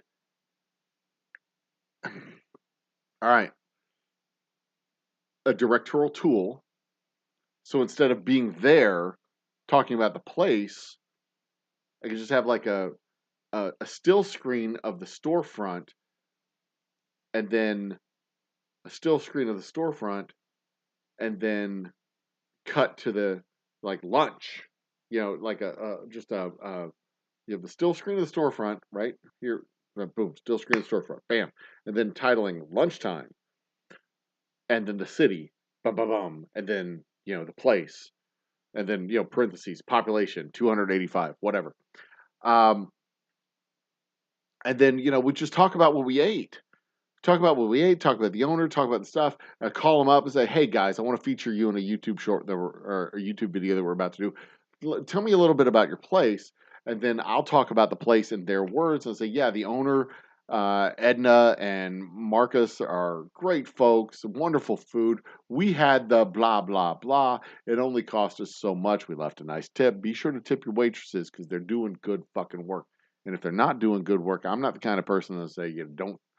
Like, like, don't worry about them not doing good. If they don't do good work, don't fucking. I mean, but like, be realistic with what good work is, right? I mean, if they don't fill your water glass one time, don't be a butt fucker about it. Like, I mean, if you have to go to the back and ask for your food, that's one thing. If they don't fill your water glass, that's a whole nother thing in general. Like, be nice to your waiters. They're doing hard work. You don't want to do that work. You clearly don't want to do that work because you went somewhere else to have them serve you food. If you wanted to do that work, you would have made your own food, you lazy bastard. Tip your waitresses, tip your waiters, tip your servers, tip your server staff. Come on, take care of those people. Anyway, but we talk about their restaurant, we talk about their food, we talk about their process. That would be a great show. But it's only going to be like 2, right? Because we're only going to be on the road for like 2 days. This can't be a cannonball run that takes 4 weeks. This has to be a cannonball run that takes, 2 days. We got to get there. We got shit to do.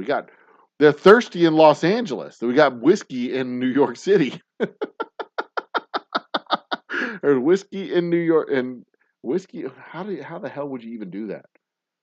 Whiskey, there's beer in Texarkana and they're thirsty in Atlanta. That rhymes. That runs so well. There's beer in Texarkana. They're thirsty in Atlanta. We got Boomtown in New York City. And in LA, they're about to have a fitty. I don't know. I'm not a wordsmith. My money isn't made in words. I don't know how to do words. I don't speak words good. I'm not a linguisticismist.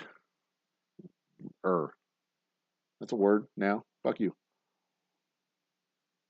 Anyway, okay. So yeah, but yeah, that could be the artistic tool that we use. In fact, I don't even have to use Tanya's truck for most of these shots. I could probably use my own car, just sit in the passenger seat.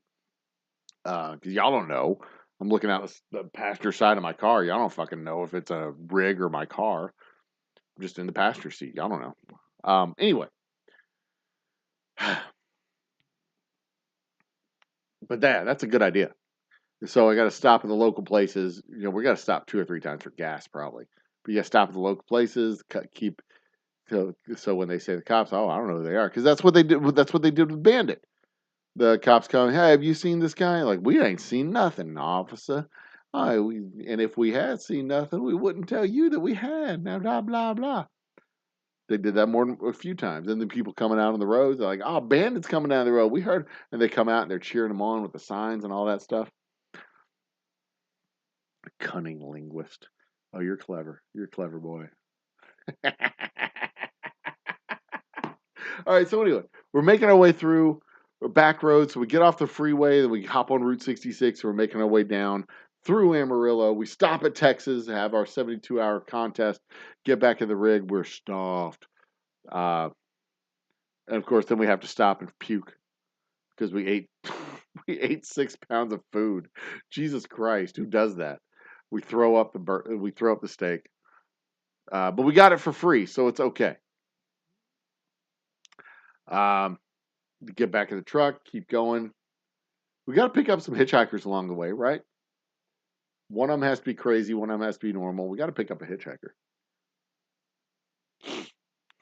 A runaway bride, maybe. Maybe that'd be part of the reason why the cops are on our. That would be exactly the reason why the cops are on our ass. We pick up a runaway bride. The cops are on our ass, just like in Smokey and the Bandit. Then we get in a fight, and now all the other people are on our ass. The cops' kids or whatever. Not the cops' kids. Who else would it be? Uh, so we got the cops are on our ass because the runaway bride ran away from the cop's kid, and then the other group, the fucking fascists. The fucking fascists. Might as well. We go into a bar, go into just a random place. I need to grab some food. Whatever. I have my dog with me. He bites a fascist because my dog hates fascists. Because he's my dog and I teach him well. That's perfect. Now the fascists hate me because they should. I'm okay with that. That's it. Okay. Just like in just like with Blues Brothers. Just like with Blues Brothers, the fucking Nazis and the white nationalists were chasing down the Blues Brothers, along with the hillbillies from Bubba's Junction. There we go. So we got all the set of people that are perfectly good to hate me. I'm perfectly fine with that. We pick up the hitchhiker, who's the runaway bride from the cop's son, and the fascists at the bar. You know, I just run into I run into the bar because I need to pee or whatever. And I'm like, all right, give me one of those, one of those, one of those. And I run to the bathroom. When I run to the bathroom, my dog attacks a dude because he's a fucking skinhead. Like, sorry about that. Wally's an excellent judge of character, and you're clearly a piece of shit. And I grab the food, and I grab my dog, and I go, and then everybody gets together, and they're like, they're gonna go after him, and, and they're coming after me in their fucking Toyotas and Tundras and whatever else they got. I don't know. That's great. Okay, that's great. That's a great way to go. And so then we get off the freeways because these fuckers are chasing after us. Cheers, Dan Cooper. Welcome to the party. So they're all chasing after us. And we get off the freeways and we go to the back roads. We're going through. We find one nice place to stop, have nice lunch, whatever. We talk about that. Find another nice place to stop. We have dinner. Talk about that place. We got like 4 different places. Might be able to get promotional consideration from those places, but I'm not really worried about that. I'm more worried about promoting my whiskey than I am promoting their brands. They can give money if they want to. This is a monetization deal. This could be done in like 20 episodes, 24 to 10-minute episodes. 20 times 4 is 80. That's 80 minutes. That's like a feature-length movie. An original, old-fashioned feature-length movies that were all 90 minutes, not the fucking newfangled ones that are 2.5 hours because they don't know how to tell a story. Boy, I tell you what, when you're watching movies from the 80s and early 90s that are 90 minutes long, they have no wasted time. Every single thing goes from one plot point to the next plot point to the next one. They're not sitting back there thinking, talking, looking at each other, pondering, questioning, discussing, what should we do next? How should we do it? They're not having 5 different endings on fucking Lord of the Rings when they're all looking at each other, smiling, and getting in a boat and going to another place. They're done. Here's the fucking story. We're finished. Play the music, raise your fist. We're finished. That's it. Cut to credits. Let's go. Done. Have you seen Ferris Bueller Day Off lately? Every single thing. Plot point to plot point to plot point to plot point. They don't waste time. They pack action into that whole fucking movie. Star Trek doesn't do that, but other movies do. Almost all of the movies from the 80s and 90s, the good ones, they don't fuck around. But then you get into the late 90s and into the 2000s, and they're like, oh, let's talk about it. Look in my eyes and see the facial expression I have. I'm going to go make tea. Here's the entire process of making tea. We'll boil the water and wait 8.5 minutes. Whoa, like, God damn it. Nobody cares. Anyway, we're not going to have any of that shit in my movie. 4-minute segments, 5-minute segments. Boom, bam, bam, bam, bam. Keep this thing moving. And then we're going to cram it all together into one feature length. If you really want to, we can do that. Edit it together. Bam, one feature length movie. This is beyond my capability. But getting into, moving our way through, getting into LA, we make it to LA. The fascists show up. The militants show up. The LA crowd is there. And they're all like, we're going to have a fucking riot. Right? Because that's what happens, right? You get the fascists there. You get the normal people there. Everybody's like, let's fuck them up. And then I get on the radio, or not the radio. I get on the MC. I'm like, all right, guys, look here. We got plenty of whiskey for everybody. I use my microphone here. Come on, microphone. Can you get off? No, you stay right there. I'm like, all right, everybody. We got plenty of whiskey for everybody. There's plenty of reason to have a good time. There's absolutely no reason to be an asshole. So if you're here and you have an interest in being an asshole, maybe you just pour yourself a fucking drink and not do that. Okay? Because whiskey brings people together. We don't care who you are. We just want you to not be a dick. What's up, Sunflowers? How you doing, girl? We just want you to be decent people. Sit around the bonfire, sit around the dance floor, dance around the dance floor, sit around, talk to people, have some fun, drink the whiskey. Chill out. The official whiskey of good times, great stories, and better friends. Cheers. That's a great way to end the whole fucking series, too. God damn it. This is going to be fun. This is going to be a fun fucking thing to do. And also, Sunflowers, did you know that the White Russian was invented in 1949? It was. Congratulations. Now there's a thing you know. That's a thing you know. The Black Russian and White Russian both came out in 1949 at the same time from a hotel in Belgium. And it's awesome. So there you go. Theme song for this, Nobody Wants to Die by Rival Sons. Look at the music video to find out. Nobody Wants to Die. Rival Sons. Oh. I might get the theme song done by Ryan Adam Wells. But that's not a bad idea. That sounds like a good one. Yeah, we're going to fucking do this. We're going to absolutely fucking do this. We're going to absolutely fucking do this. This is going to be so fucking awesome. It's going to be insane. Dope as shit. Shit. Oh my God. All right. I got to find out how to pay for this. We're going to have to crowdfund this. We're going to have to put this on a, we should do this on Patreon first. Oh. Do this on Patreon first. We could do it as a Patreon series. So if you want to watch it, you got to pay $5 a month to watch it. And we'll put out a new episode every week. $5 a month every week. We got to get $500 to start it, $1,000 to start it. Maybe we'll do a Kickstarter. Maybe do a Kickstarter to start it. I don't know. I don't know how much it would take to start the thing. I don't know. Okay, I'm going to have to talk to Landon about financing it and figure out what it would actually cost. And then, I got to take my shoes off. What trip? Oh, Sunflowers, you're late to the party. You are so late to the party. This is going to be, we're talking about a show that was pitched to me earlier. It was pitched to me with one sentence. Let me read it word for word so you understand what it is that I'm working with here. And how far we've gone afield from the actual pitch, the original pitch. He says,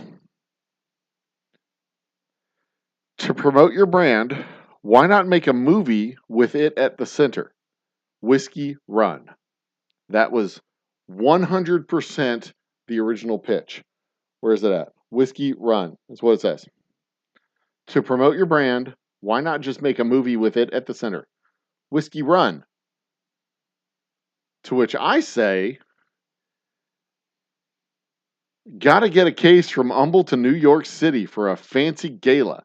like Smokey and the Bandit. And he says, exactly. And now, over the course of the last, hour or so, we've fleshed out the entire fucking movie. I'll give you the Cliff's Notes. Ritz-Carlton calls, wants 50 cases. I send 50 cases to Ritz-Carlton in New York City because that's where Ritz-Carlton is, right? Turns out it's the LA Ritz-Carlton, and now I got to get from Houston to New York to load up 50 cases to send to LA so that they can have their whiskey in LA for their fancy gala. How am I going to get to New York? I'm going to fly there. How am I going to fly there? I don't know, because all the flights are canceled because the pilots went on strike or something. I don't know. Doesn't matter. I can't get to New York by plane. How am I going to get there? I'm going to get there from my Armenian friend, Sven. Sven has a Ferrari, and he says, hey, whiskey guy. I'm sorry. Hey, whiskey guy, I can get you to New York City. No problem. Hey. So we jump in the car with Sven. He gets me to New York City. I get to New York City. I say, Sven, thank you so much. I'll take it from here. I get myself a truck. I can't find a truck. How am I going to find a truck? I don't know. Turns out there's this truck driver right there. She's like, I'm on my way to LA. You need to go to LA, whiskey guy? I love your whiskey. I'm like, that's great. So I jump in the truck with my trucker friend, whose name is Tanya. But I say, you know what? From here forward, your name is going to be Snowman because you are doing the Smokey and the Bandit thing. And she gets on the horn. Well, we load up the whiskey for one, and then she gets on the horn. She says, all right, everybody, this is Snowman. I know y'all know who I am, but this is the name I'm going by. We're heading our way to New York. Like, if you keep the roads clear in front of us and Smokey's off our back. And that's when Sven pipes in on his CB radio. He goes, hey, I guess this is your friend Sven from Houston. I guess I'm going to be the bandit. I'm going to be blocking for you. Hey, yeah. All right. So from there, we go from New York City and we head west. We head west through Chicago, and on our way to Chicago, we run into a bar where we piss off a bunch of fascists. Or I'm sorry, we pick up a hitchhiker who's a cop's fiance who bailed on the wedding, runaway bride, and that pisses off all the cops. And the cops are now chasing us. We stop into a bar, we piss off the fascists. The fascists are chasing us, a la Blues Brothers. And so we have to abandon the freeways and go onto the side roads. And I call up my lovely wife. And I say, hey, honey, you're not going to believe this, but now we need a new route to get from where we are. Hey, Tanya, where are we? She's like, this is where we're at. And you get from where we are to Los Angeles. And she says, oh, I got you, fam. And she sends me down through Route 66. We go along Route 66. And then we stop at a couple of places for lunch and dinner and breakfast. And we promo a couple of restaurants along the way. And then we continue to avoid the fascists and the cops as we make our way across the country into Los Angeles on a Cannonball Run, Blues Brothers, Smokey and the Bandit combo trip, all so that we can get whiskey from New York to Los Angeles, party hardy, like it's 1945 or whatever year it'll be. God damn, that's exciting. And we're going to do it all in 4 and 5 minute video clips. That is an awesome fucking idea for a show. Trademark, copyright, trademark, copyright. Fuck all y'all.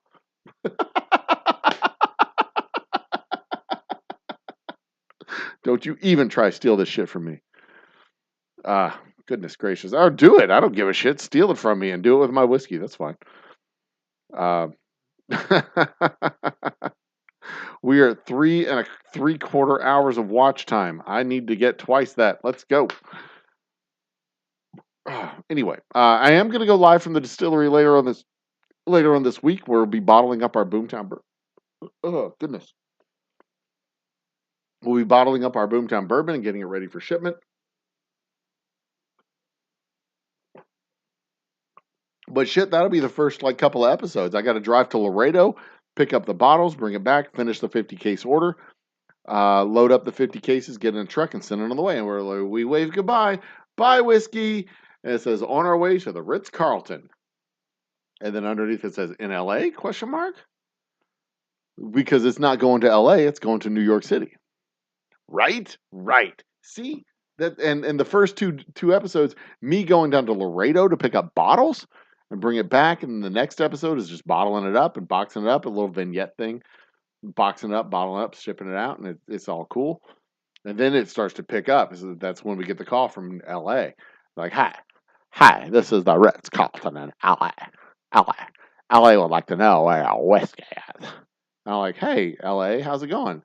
We sent it to the Ritz Carlton, but let me check the shipping manifest. And I checked the shipping. Oh, yeah, we shipped it to the Ritz Carlton. We shipped it to the Ritz Carlton. And they're like, where are the Ritz Carlton? We're the Ritz Carlton in LA. Like, oh. Oh, well, we shipped it to the Ritz Carlton that's off Central Park in New York City. Oh, shit. Oh, shit. Because this was like a $10,000, 50 cases of 50 cases times $360 a case. This is like a $15,000 order, right? 360 times 50. Yeah, it's like $18,000 order. And they paid extra because they wanted to get it like, expedited. They're like, we need to get it here tomorrow, quickly. And we're like, yeah, okay. And we charge a 20% surcharge. So it's like not $18,000, it's like $20,000. So, yeah, we're in deep shit, and I got to use some of that money. Whew, yeah, and I don't have enough inventory to fill another 50 case order. That's going to be another month, and they can't wait a month, right? Right. So there's the tension. There's the problem. There lies the basis for a ribald comedy. And instead of just publishing it on the YouTubes, we may publish it on the Patreons first as a pay to watch type of thing. 1 week or one episode every week, maybe 2 episodes every week. It'd be like 20 episodes, 5 minutes an episode. 20 times 5 is 100 minutes. That's a feature length movie. There you go. See? There you go. But yeah, this is going to be fun. Oh man, okay, so the next steps I got to figure out. I got the rough outline of the story. Making sure that we can make that in 90 minutes is pretty easy to do, I think. 90 divided by 5 is what, 18? 18 episodes? 90 divided by 5 would be 18. So if we did it in 20 episodes, we could do this. We do this in 20 episodes. A 20 episode series, 5-minute vignettes, and one full length video. One full length movie. We could do this. We could fucking do this. Yeah. Yeah, we could do this. Y'all would watch that movie, right? I think y'all would watch that.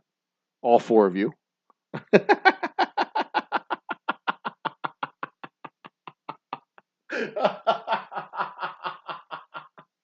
Cost $20,000 to make it.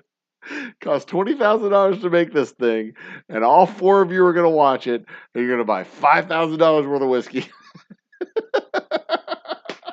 It's going to be $5,000 a ticket.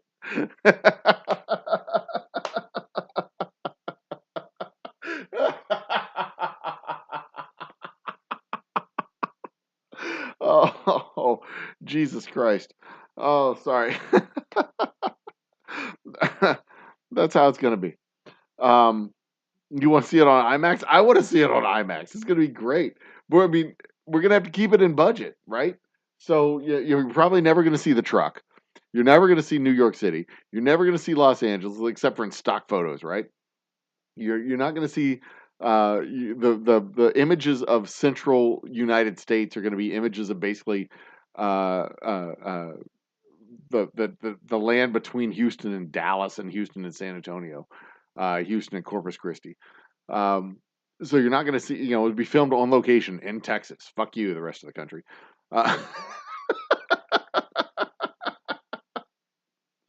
We'll green screen out the sky and put in some mountains.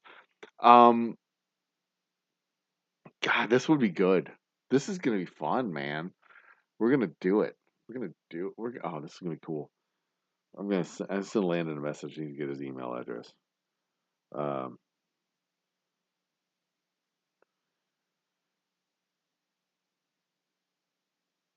and I have an 18 episode treatment I can send you.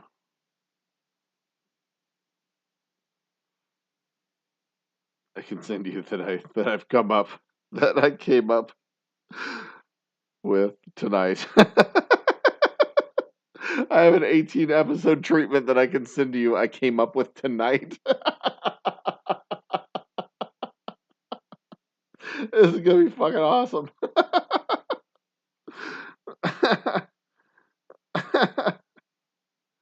It'd be fucking awesome.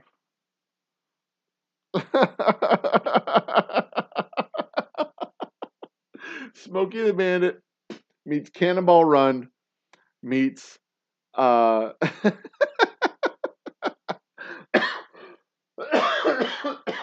Smokey the Bandit meets Cannonball Run meets Blues Brothers meets Speed. If you drop below 55 miles an hour, everybody dies. Dun dun dun. A relationship that starts under extreme stress has a very low probability of working out.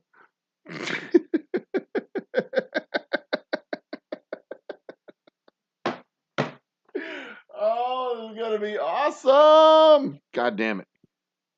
Oh,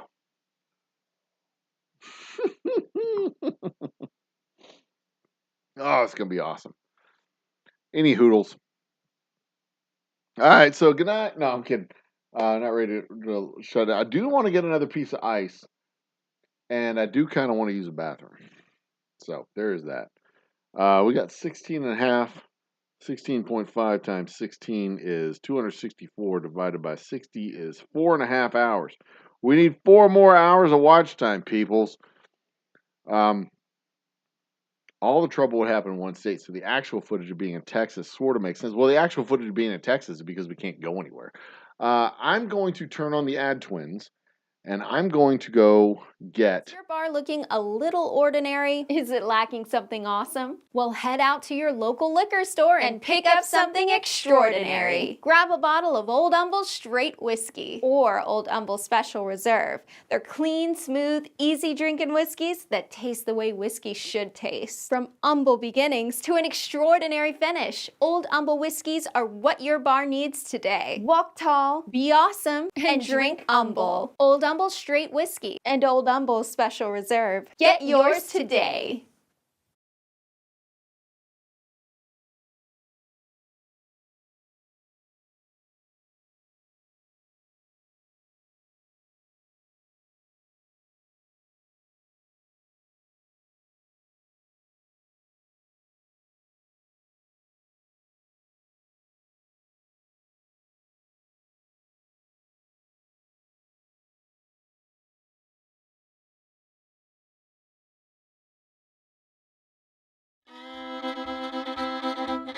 Went the that one.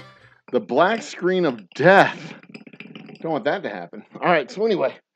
But yeah, I mean, everything happened in one state. I mean, we definitely need to have footage. See, Texas Steakhouse, Big Texas Steakhouse, Big Tex apostrophe S Steakhouse. It is a tourist destination. I am sure they get messages all the time. Hey, I'd like to put you on our videos to get some free steaks. Blah, blah, blah. Like, they're not going to be down for sponsorship shit. Not even close.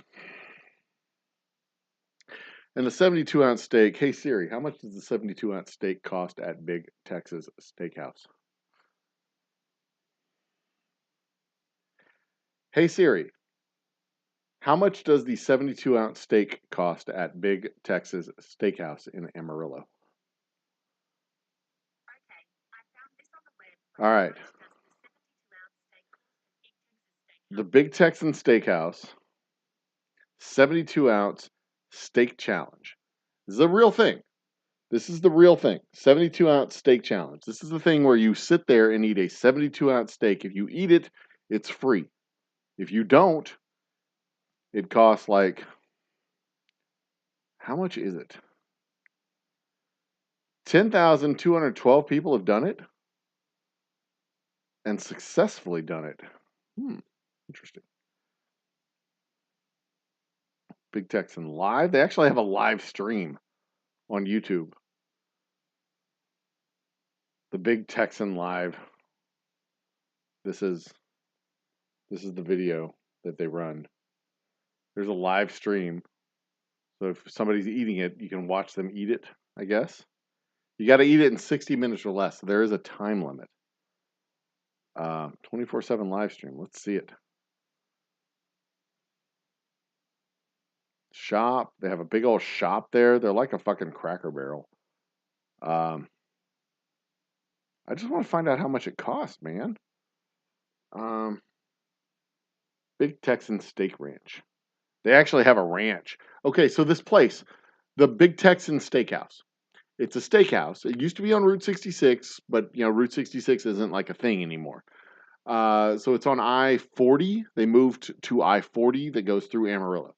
The Big Texan Steakhouse, they have the steakhouse. They also have a hotel, a motel that goes around the steakhouse. But they also own property where they raise their own cows to farm for their steaks at the steakhouse. So this is a whole fucking enterprise. From the land to the cows to the hotel. That's how much of a tourist destination this place is. We've got I think it's a 45-room motel around the steakhouse. It is, I mean, it is internationally famous. It is an absolute fucking boss place to be. Young man, we fed your grandfather was one of the things they have here on their thing. It's a Route 66 landmark. Has a big giant. It's a thing. It's a whole fucking thing. And we look at the menu. We come to the menu. I'm looking at it on my phone. You can look at it yourself. Big Texan Steakhouse. Baby back rib sampler for $11. Looking for the 72-ounce steak challenge. They have these fucking tomahawk ribeyes. Look at that shit. For $80 fucking dollars, you get a tomahawk ribeye. This place is the real deal.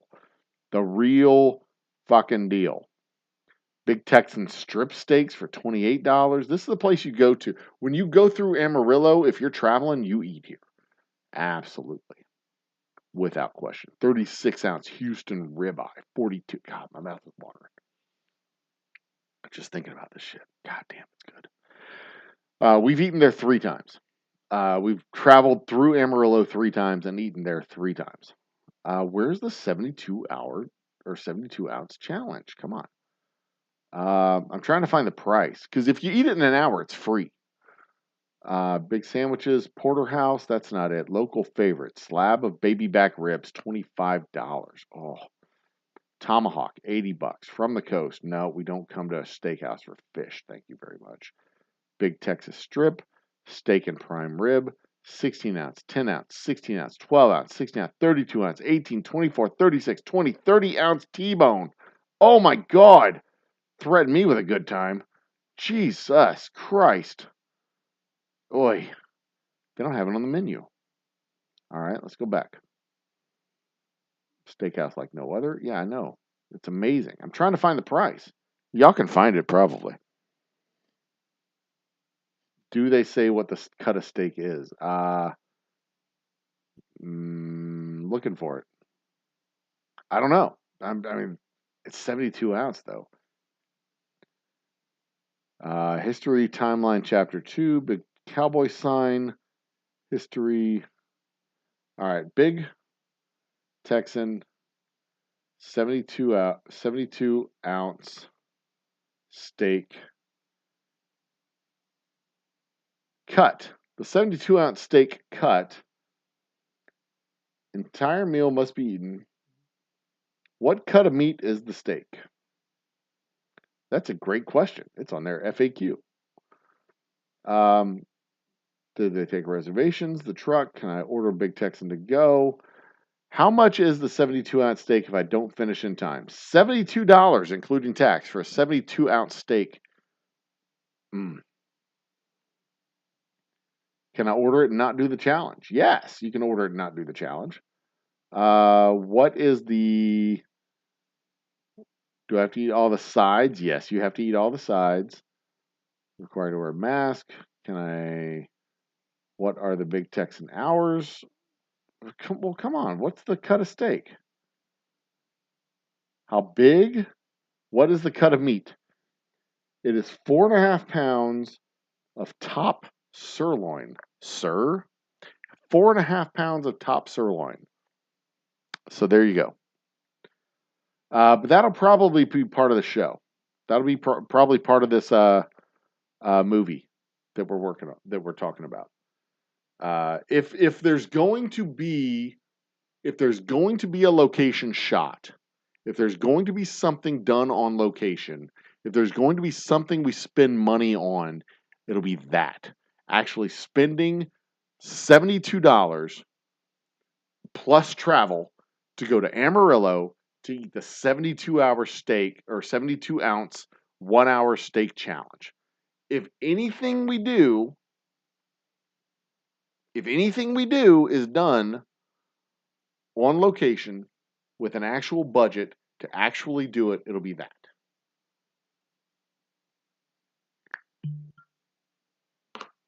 Because why the fuck not, right? I'm gonna get in a truck with Tanya. Maybe my lovely wife will even join us. That'd be awesome. We're gonna go to Amarillo, eat a big fucking steak, pay a stupid amount of money to do it. I may not even do the 72-ounce challenge. Maybe I'll just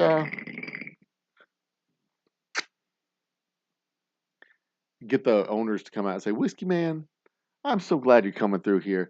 We took care of your dinner for you. You just go on and get your whiskey to Los Angeles and have yourselves a good time." Because that's what they would do in Smokey and the Bandit. That's what they would do in Blues Brothers. That's what they would do in Cannonball Run. That's what they would do in those movies. They would come out and say, "You know what?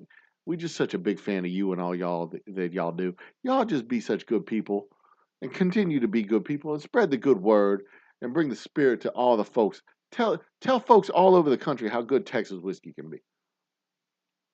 That's how it's done. Yeah. We're gonna fucking make a movie out of this. Oh, oh, oh, oh. This is gonna be good. This is gonna be good. This is good stuff. All right. Also, sunflowers. You may not know this, but the White Russian was invented in 1949. And no, I already said that, didn't I? All right. So anybody else that wasn't paying any attention at the beginning of the show, that's what we talked about. Anywho, the White Russian is not a Russian drink. Um, like most things Russian, it's fake and bullshit. But there you go. I come from a generation that's not a fan of Russia. Never have been, never will be. Always been skeptical of those sons of bitches. It'd be nice to have them as friends, but as a country, that's gonna get me canceled. That's not fair. I don't want to mean that. That's not right. No, I can't do that. I can't be all like condemn Russians. I'm sure Russians are fine people. I know Russian people. They're delightful people. They're wonderful people. It's fucking Vladimir Putin who's a bitch. Anyway, we don't need to get that deep into that, do we? No, we don't need to. I'll save that for Friday night when I'm on Bacon Show. I'll come on and I'll spam his show with all kinds of shit. I'll come on your show, Bacon, and I'll be inflammatory, and I'll throw bombs and incendiary devices all over the place, and then I'll just be all like, "All right, bye," and I'll just leave.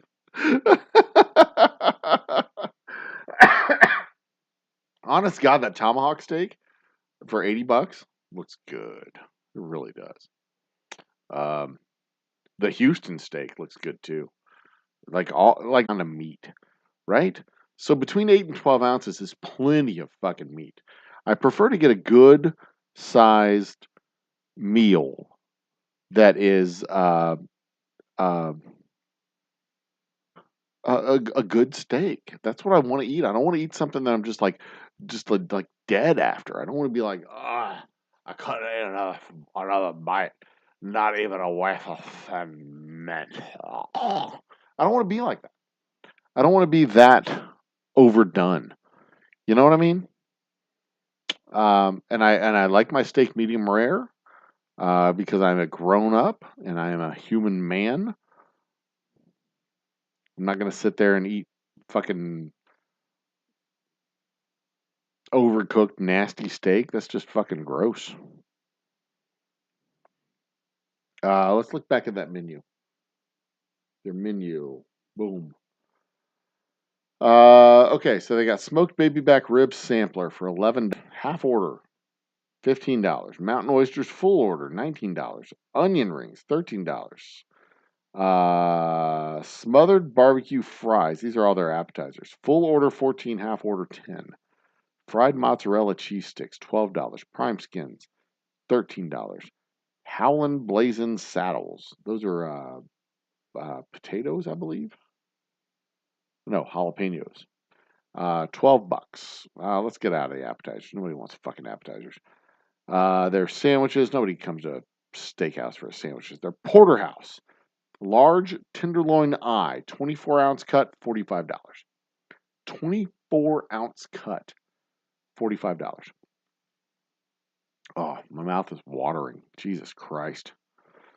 Tomahawk ribeye. That looks fantastic. $80. Nobody wants seafood. Get off the fucking coast. Come on. The Big Texan strip is $28. That's probably what I eat when I get there. Their 8-ounce top sirloin is $20. That might be what I have. I can't remember if I have the top sirloin or the Big Texan strips. Probably the Big Texan strip. That is, you're going to go to the Outback Steakhouse. Are you telling me you're driving through Amarillo? You're going through Amarillo, and you and your family are going to go eat ground beef at some fast food joint? You're going to go to Chili's? You're going to go to Taco Bell? You're going to go to Applebee's? There's an Applebee's in Amarillo. Do you know who goes to Applebee's? Nobody. People who hate themselves go to Applebee's. You don't go to Applebee's when you go to Amarillo. What do you do when you're in Amarillo? You're going to go there, you're going to order a steak, and you're going to love it. You know why you're going to love it? Because they're fucking delicious. That's why you're going to love it. You're going to go to the steak, and you're going to just savor every bite because they season it well, they cook it right, and they serve it to you hot, and you get the right sides, you get the right steak, and you enjoy it. And it's the only experience you're going to have in Texas that is a Route 66 experience, that is a genuine Texas experience, and it's authentic. And you're going to have a glass of Old Humble whiskey while you're there. Because what goes better with Texas steak than a Boomtown bourbon on the rocks? That,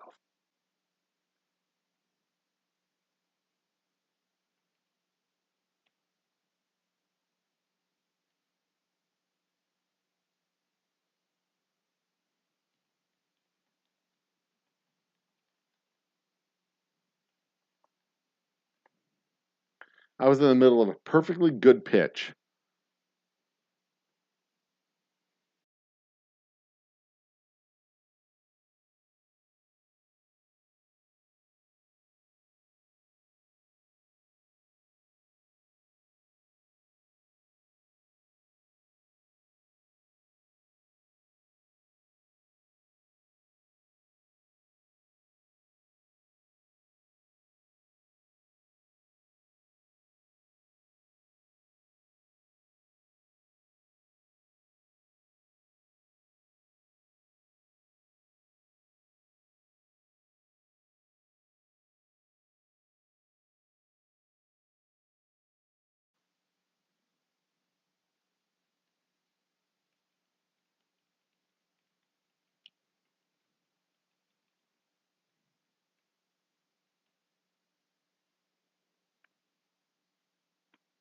All right, guys. I think what happened was I lost internet connection there for a second.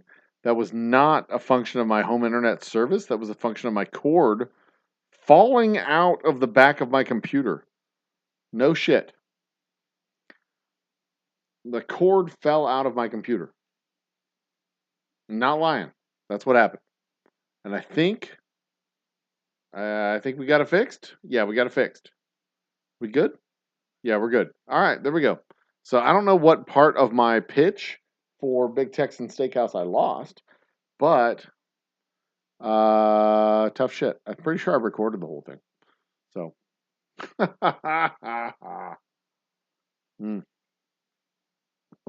apparently is in Yekaterinburg. Yekaterinburg? Now, I don't know what that means.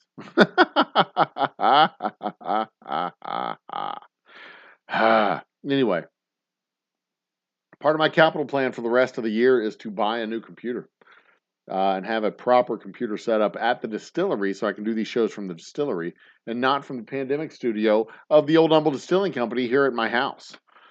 So yeah, there you go. So, do the watch hours count if you're... watch hours still count. I did not lose the stream. The stream, this is the same stream. I didn't lose it. We're still good. We're still good. We're still good. I'm on 15... I'm at like 5.5 watch hours, give or take, for the night. Mostly on account of not having a whole lot of fucking people watching. 20 divided by 6. Yeah, like 51, almost 52. Again, SEO problems, I guess. I don't know. I just don't have a lot of fucking people watching my shows. I mean, I posted up a thing. I haven't optimized the video that I posted earlier today with the stupidest place on earth video.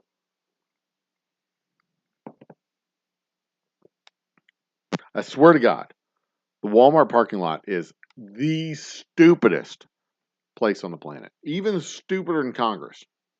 Stupidest place on the planet. These fucking people back into nose-in parking lots. When the parking stripes are like this, you're supposed to park in like that, nose in. You're not supposed to drive up this way and back in like some kind of fucking moron. Walmart parking lots. And there's a direct correlation between the class of people the class of people going to shop at your establishment and the number of people who back into parking spaces. There is a direct correlation. The dumber and lower class people that you have at a store, the more people you have backing into parking spots. Without question. And don't give me your shit, oh, I always back into a parking space. It's more dangerous to back out of a parking space. Fuck you. It's not dangerous to back out of a parking space. It is dangerous to without consideration to people around you, jam on the gas pedal of your car and just fly out of a parking spot. Because there's cars in a fucking parking lot. You slowly back out, you look at your surroundings, you see what's going on. If you're a conscientious and aware individual, you don't get hit. But if you're a fucking dumbass, you get run into people. You back into cars. You're a fucking idiot. You think it's safer to back out of a parking spot than it is to back into a parking spot? There's cars on 3 sides of you when you're backing into a parking spot. For Christ's sake. If you're bad at backing up, you're bad at backing up when there's static obstacles around you, as if you are with their mobile obstacles around you. The difference is the mobile obstacles can stop when they see your dumbass backing out of a spot.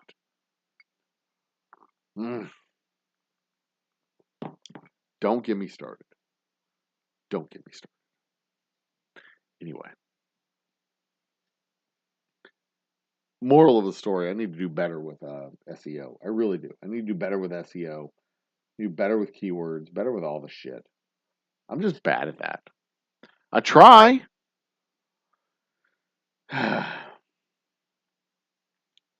There's something in the formula that I'm missing. Something that I'm missing in the formula. I don't know what it is yet, but there's something that I'm missing.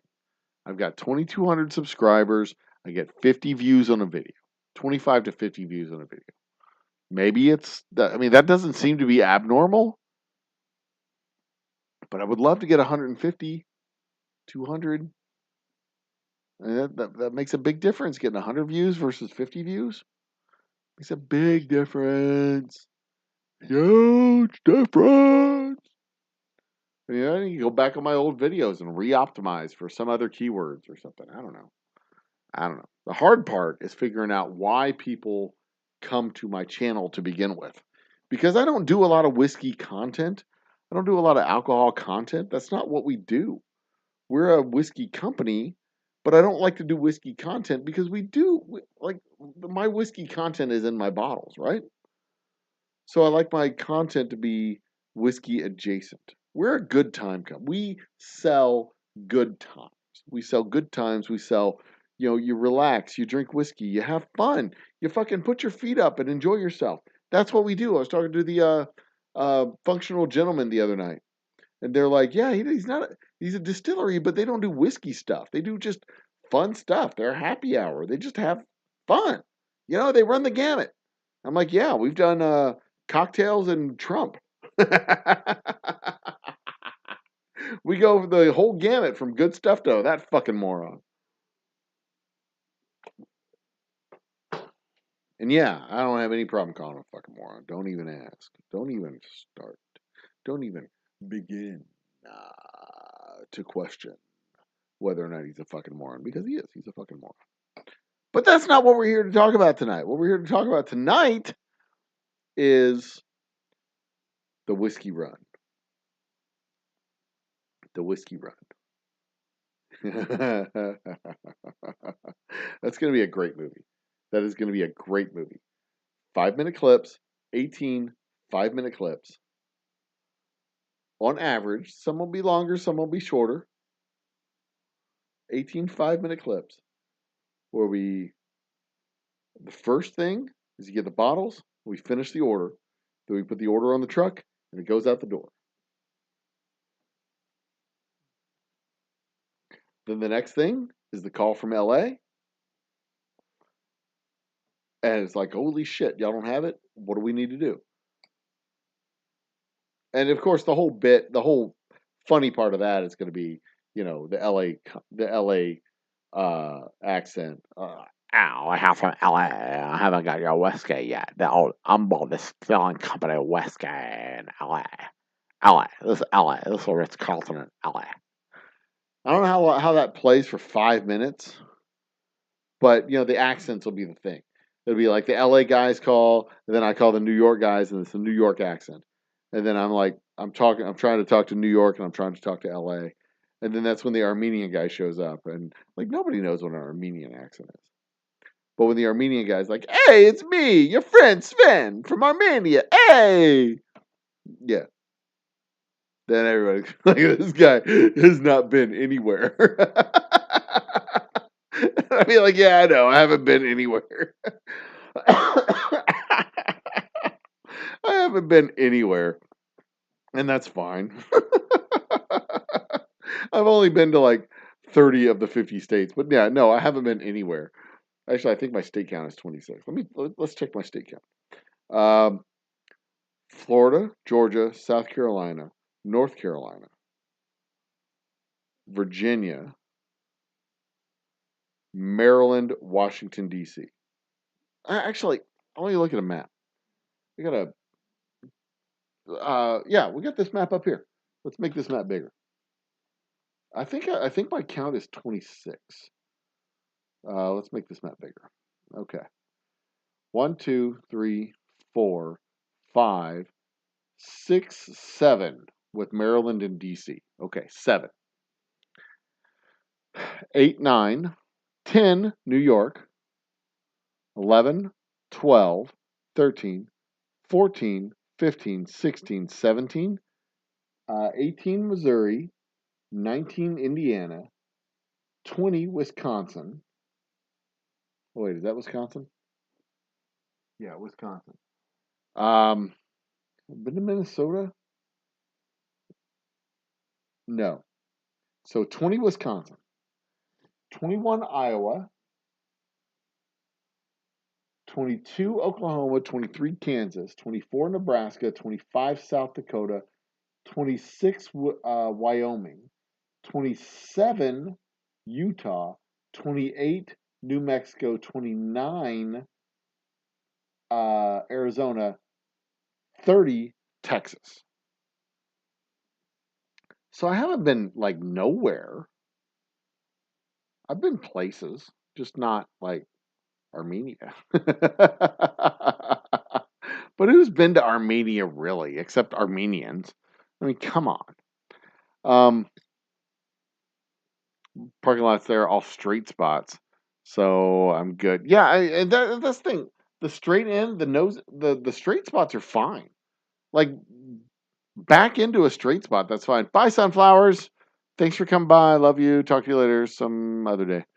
The straight spots are fine. Back into those all you want.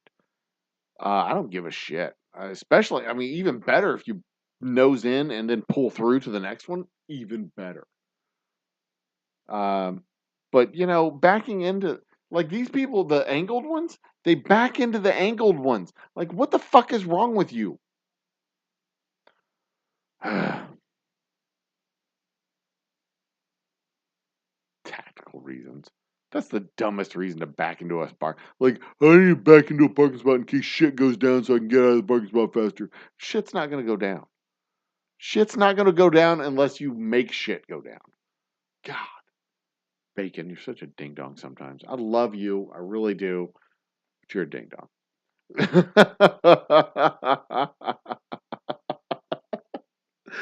I mean, has shit ever gone down in a Walmart parking lot where you've had to like jump in your car and get out as fast as you can? No.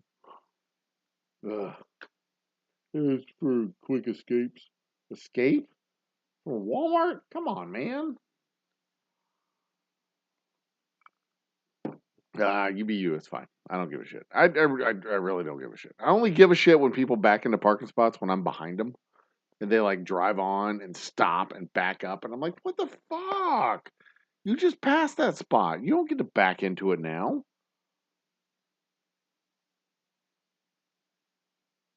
Ugh. Times 21. 336 divided by 6. Divided by 10. We're at 5.6 watch hours. I need 10. I don't do this shit for less than 10 watch hours, man. I need 10 watch hours. Gah. Oh, let's see if I can add. Let's see what I can do. If I can do this. This.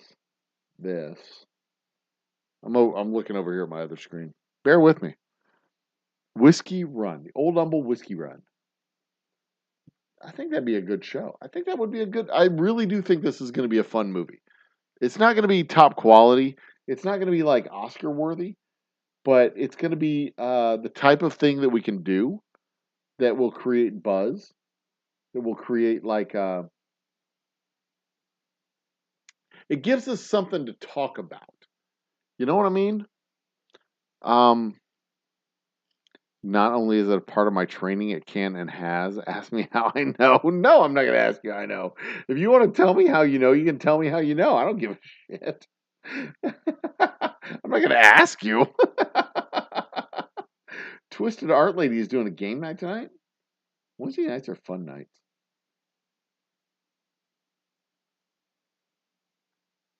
So Twisted is doing a game night. Let's look over here at my other screen and see what's going on. Game night. She's got 14 people watching her game night. I have 2. It's fine. I'm not jealous. I'm not jealous.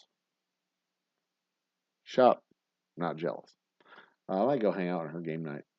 Is it midnight yet? It's after midnight. 1 o'clock. We have 30 more minutes. I'm closing this down. Just so you 2 or 3 people know.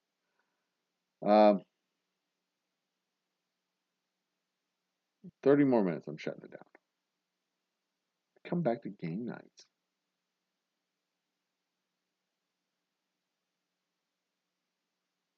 It'd be fun. I did game nights for a while. I need a better computer to do game nights. Part of my training. Part of my training. Yeah, I was trained to back into parking spots at Walmart.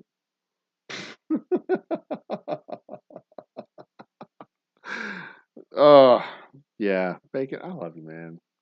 Part of my training. That's a great line. That is a great line. It's part of my training. I can use that for so many things. Vanessa Kitty's in the house. Vanessa Kitty, what's up? You missed the whole treatment for the movie. Okay, we got to recap. The whole treatment for the movie.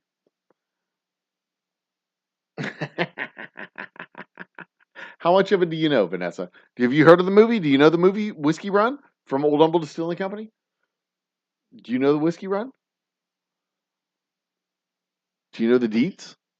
Come on, tell me you've heard it. Tell me you've heard it. Do you know what I'm talking about? Come on, Vanessa Kitty, you know what I'm talking about. Tell me. Put the microphone up here. Should I put the microphone up here? So I have to look up all the time at the like, how's it going? Where am I? Omaha Beach? No, I'm not at Omaha Beach. You were up at a trucking yard. Oh, that's cool. That's cool. Oops. Trucking will be an integral part of the movie Whiskey Run. From here to the after I get event. Nope, you don't know what the Whiskey Run is. Okay, let's talk about it. Compilation. Nope, that's not it. Let's go to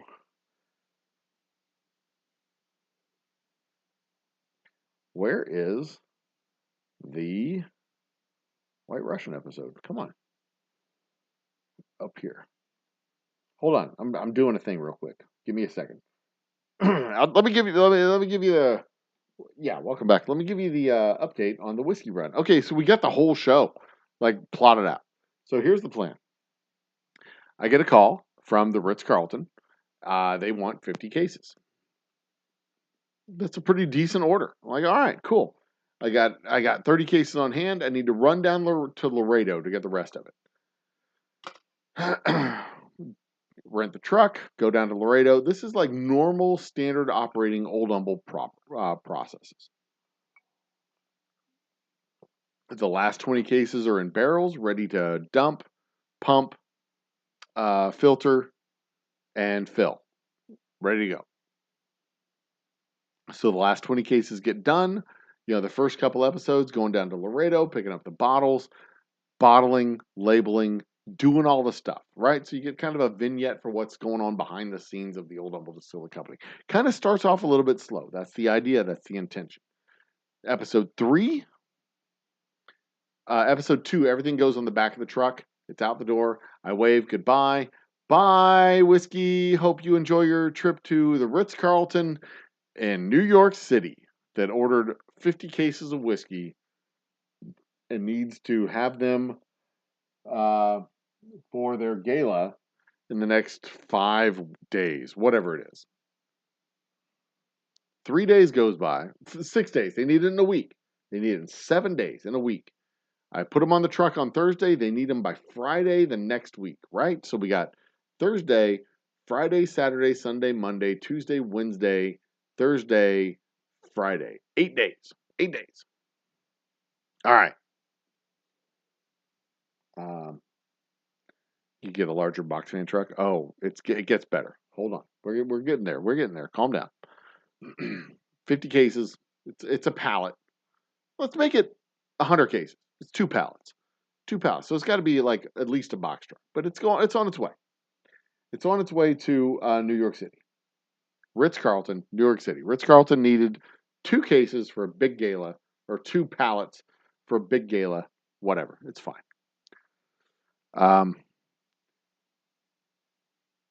Yekaterinburg is a city in Russia. Okay. Okay.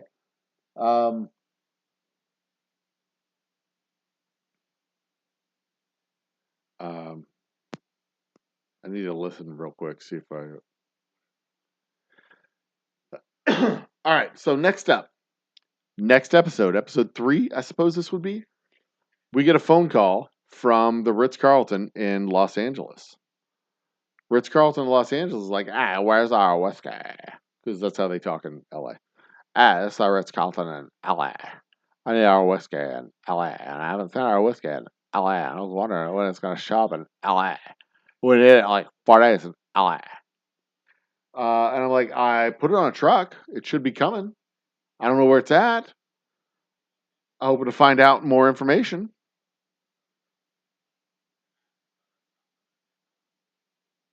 What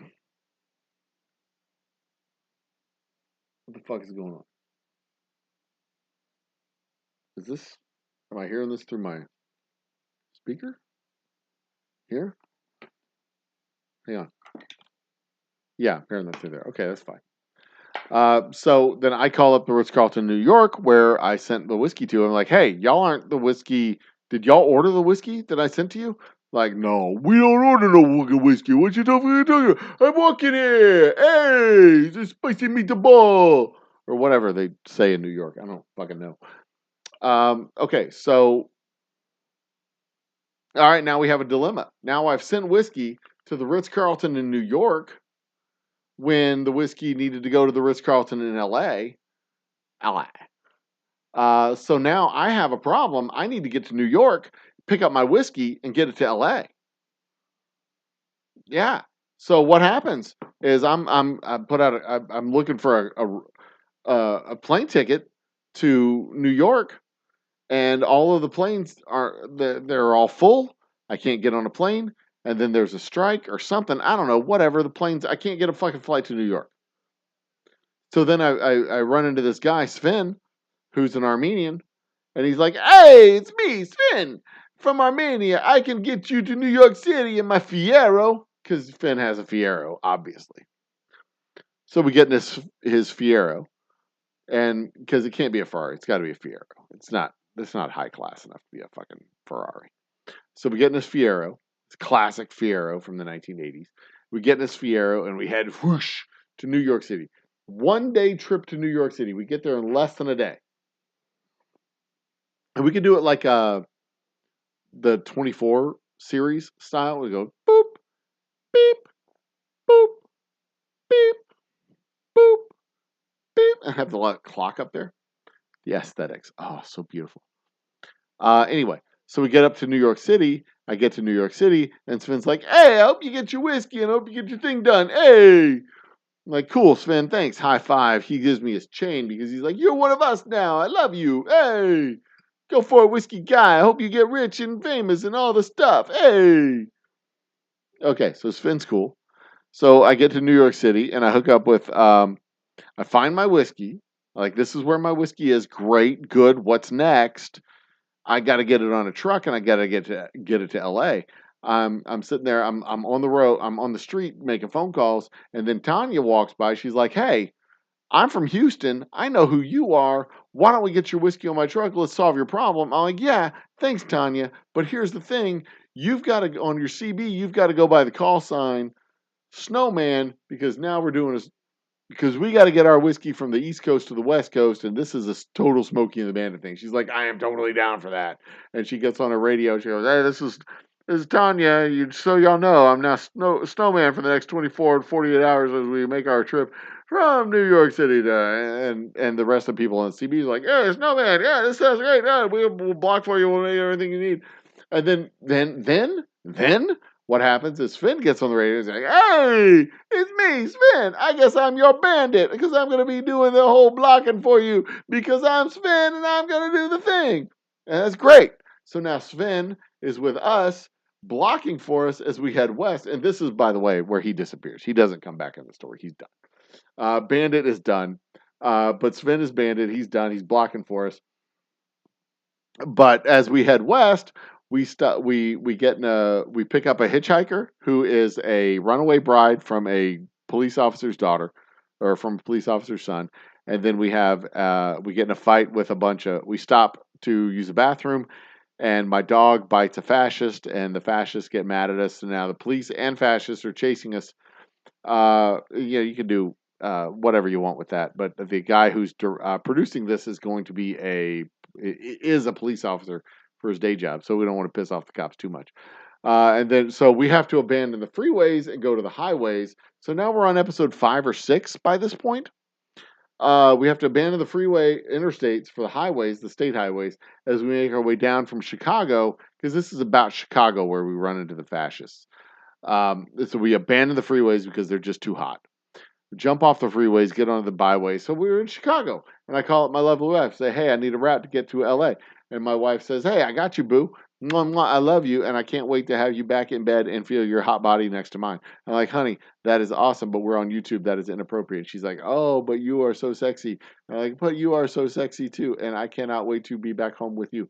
Anyway, so we go from Route 66 now, from Chicago down Route 66 out through Amarillo and on to LA. And in Amarillo, we stop at the Big Texan Steakhouse and we eat all the steak. Um,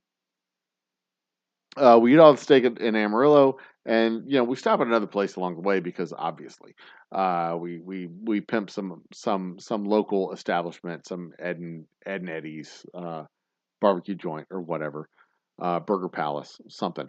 We go through Amarillo. We eat a Big Texan. We go through obviously the bright lights, big city of Vegas. We're making our way through Route 66. Hey, Route 66, but like totally, Sven is gone. We're not mentioning Sven anymore. We make our way through all the places. And there's the bright lights, big city. Basically montage. This is episodes 6, 7, 8.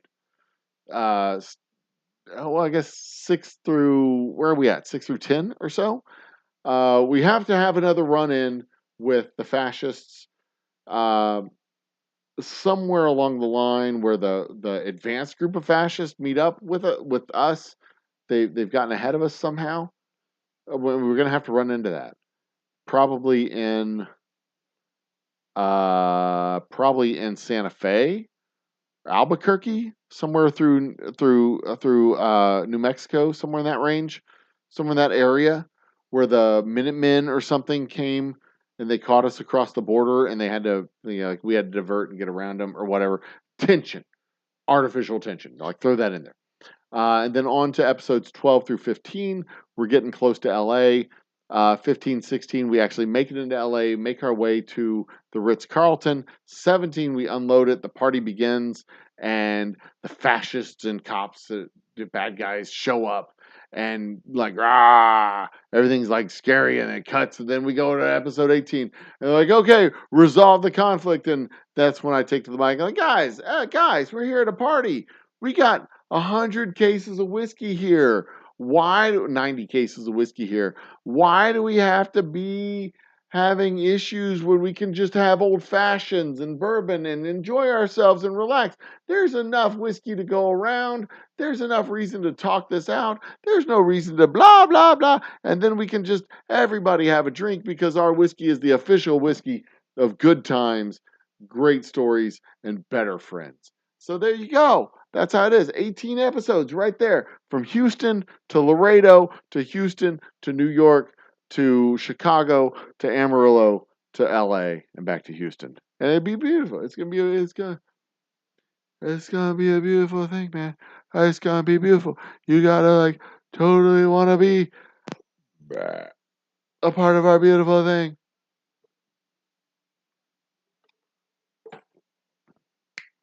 Anyway, so that's gonna be the thing. Yeah, and I think we're going to figure out a way to make this happen. I'm going to fucking do this because this is gonna be a great show. It's gonna be great. It's gonna be absolutely fucking awesome. And you're gonna wanna watch this because it's not gonna be me sitting in my office talking to y'all on the YouTubes. It's gonna be totally fucking awesome. I haven't talked to Tanya. I haven't gotten her on board yet. Uh, I haven't talked to the Ritz Carlton. I haven't talked to the Big Texan.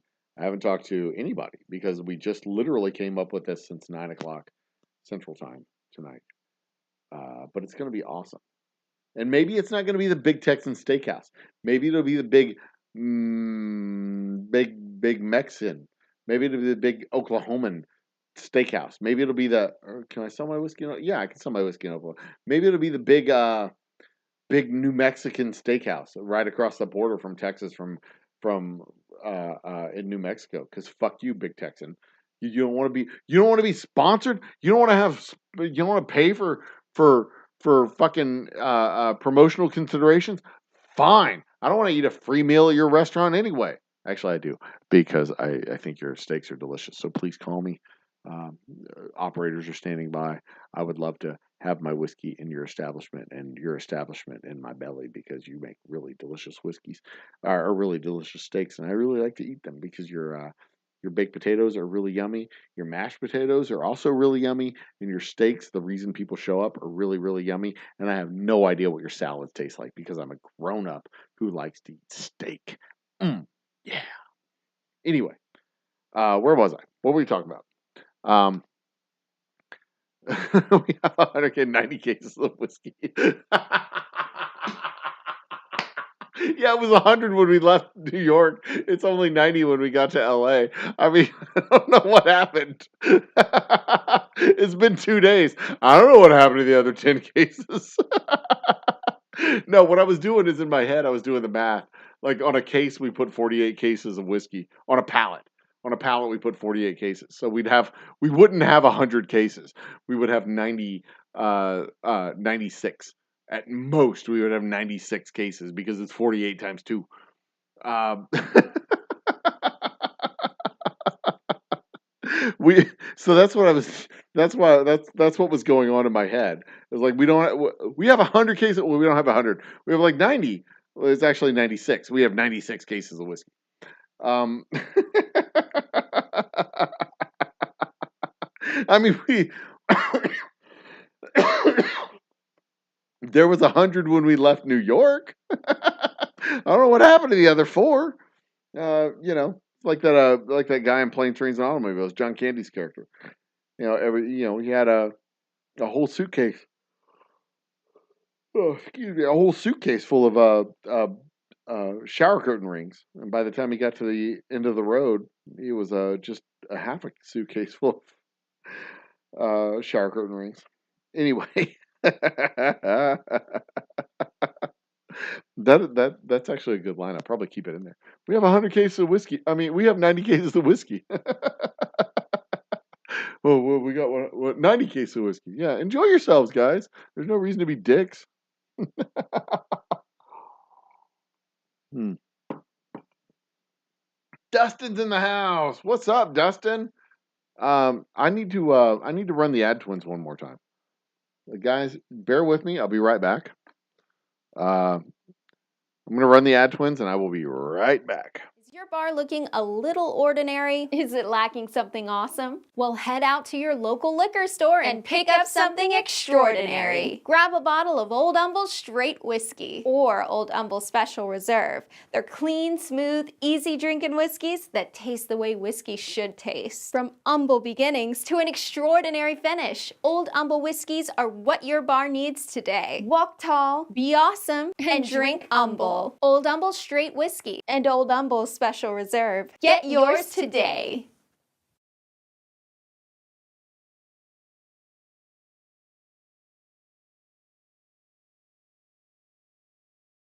I need to get a longer commercial break than that. I need to get my Freebird equivalent commercial break. Freebird, yeah.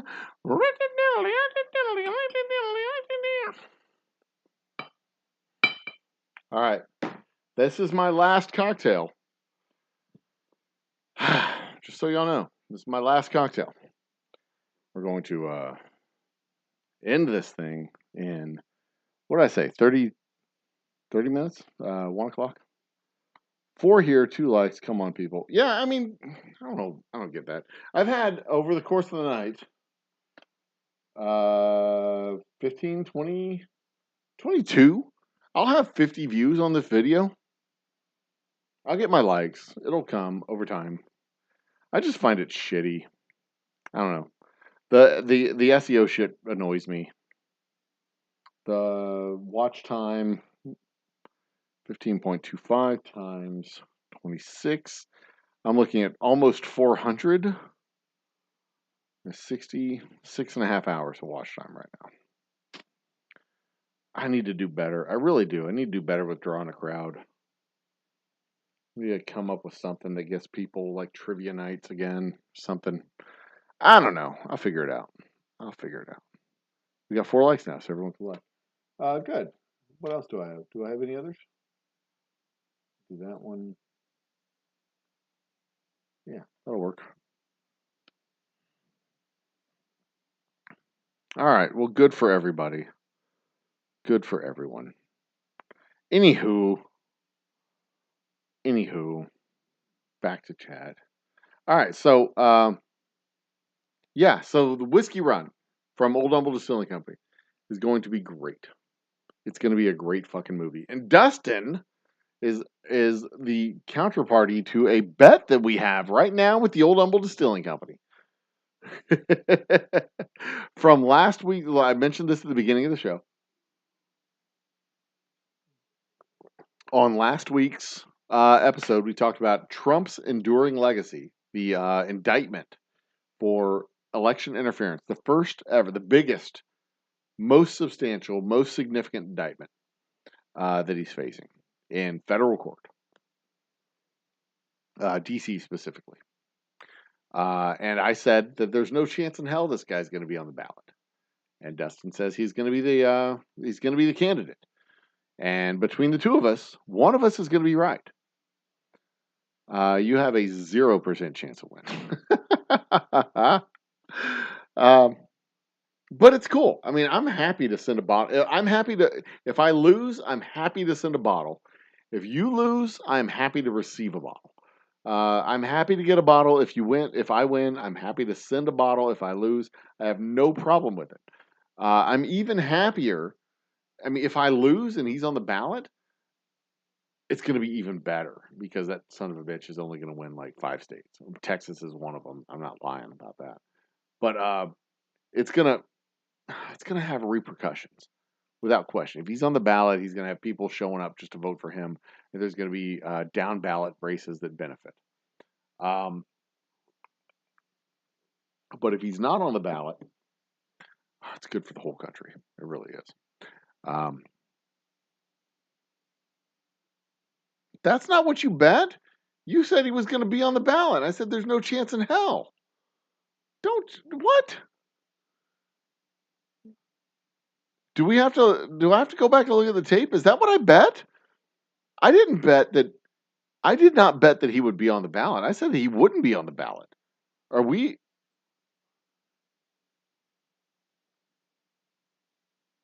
Gladly spend $100 to see his ass gone. Me too. I don't.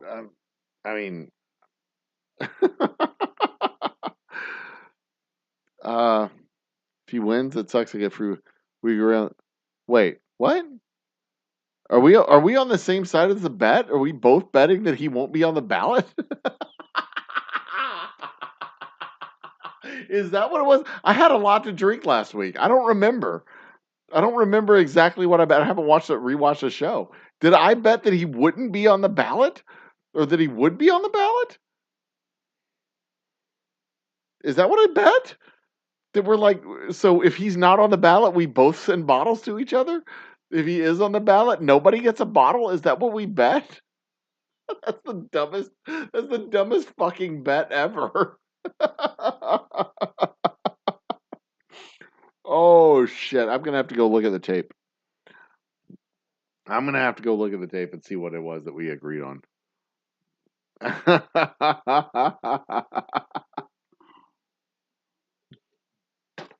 Because if we're both in agreement, that's not gonna work. That's not gonna work at all. You bet he will be on the ballot. I bet he won't be on the ballot. Right. That's what I thought I bet. That's what I thought we agreed to. Okay, that's even better. That's cool. Okay, then we're on. We're good. Then we're good. That he'll be on the ballot for president, not on the ballot for the primaries, but on the ballot for president. It's going to be a rematch, Biden Trump. Tater Dom's in the house. Cheers, Dom. Welcome to the party. I got you, Dustin. I got you. I'm with you. I'm with you. And for what it's worth, I think there's a significant chance that he'll still be on the ballot and he'll be running from jail, which would be fucking hilarious because that means Biden's going to win all 50 states. He's going to have a he's going to have a sweep even greater than Reagan, which would be hilarious. Because you know what happens if Texas goes Democratic for the president? That means Texas goes Democrat for the Senate, and Texas goes Democrat for the House. And then the Republicans were fucked.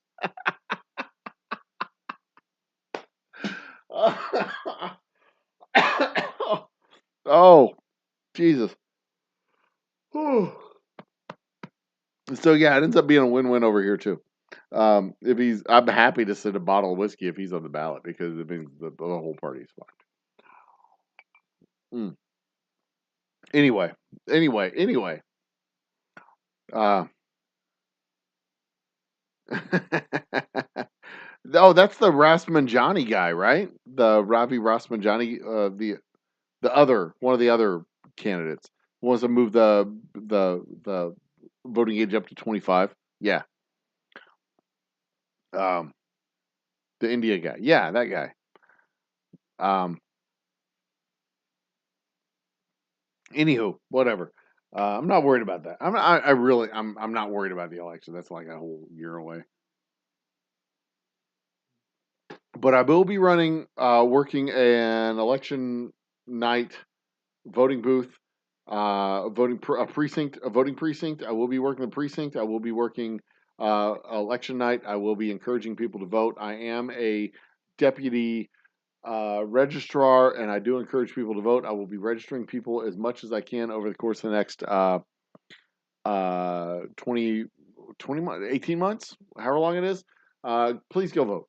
Go vote your conscience. Vote for the people who most align with what it is you believe in, even if they don't believe 100% of what you believe in. Honest to God, I don't care what you believe in. I don't care who you vote for. I just want 100% of the people in this country to vote. 100%. Especially in the state of Texas, 100% of the people to vote because you deserve to have your voice heard. That's our public service announcement. Our rainbow, the more you know, whatever, very special episode moment for the Old Humble Distilling Company. Anywho, 38, and if Trump's a billionaire, so he is. But yeah, so tonight we've talked about the White Russian, the origins of the White Russian, where it came from, who it's named for, not who it's named for, who it was created for, who inspired its creation, who actually did the creation, where it came from, when it came from, how it came from, etc. If you're making a White Russian, don't use milk. If all you have is milk, fine, use milk. But for God's sakes, if you're going to go to the store and buy vodka, you're going to go to the store and buy Kahlua, go to the store and buy cream, actual cream, or at the very least half and half. You're already at the store. Spend another $4 and buy some fucking cream. All right? Don't use milk. Be a grown up. That's all I'm saying. We've talked about that. We've talked about our bet with Dustin. We've talked about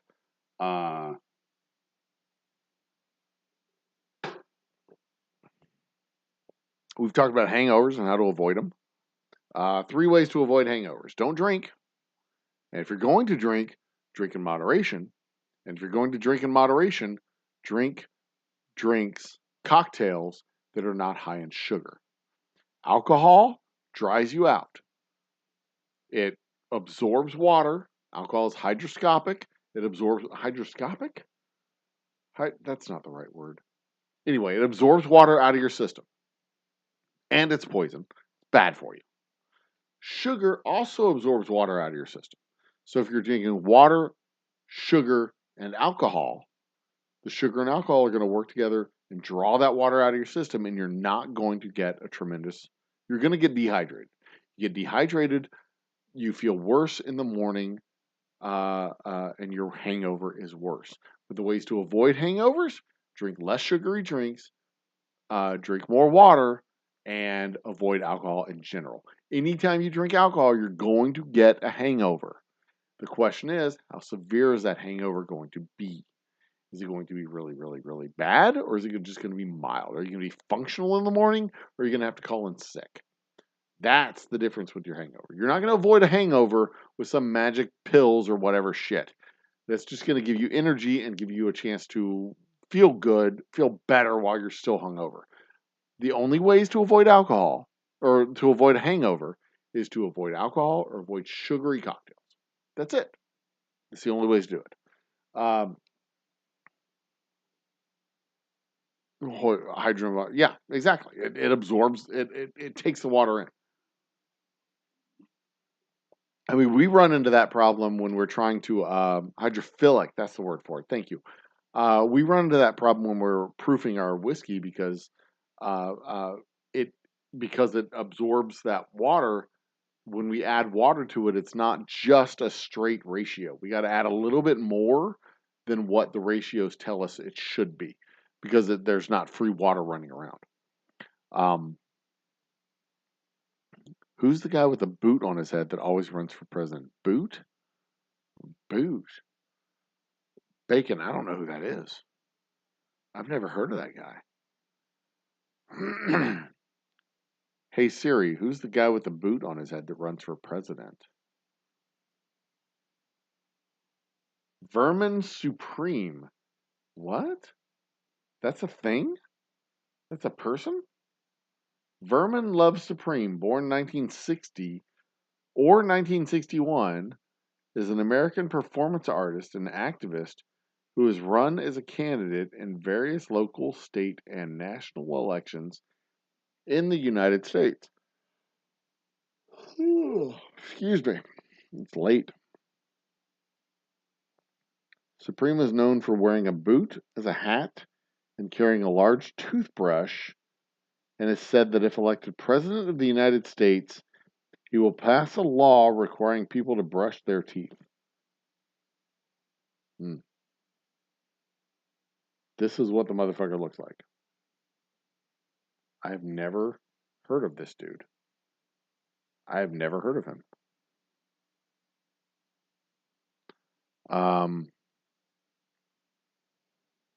High protein, low carb milk that is lactose free. Hydrophilic, I'm late. Tater Dom, there you are. Definitely go back and watch the history of the White Russian. Oh, I'll catch you up on the history of the White Russian.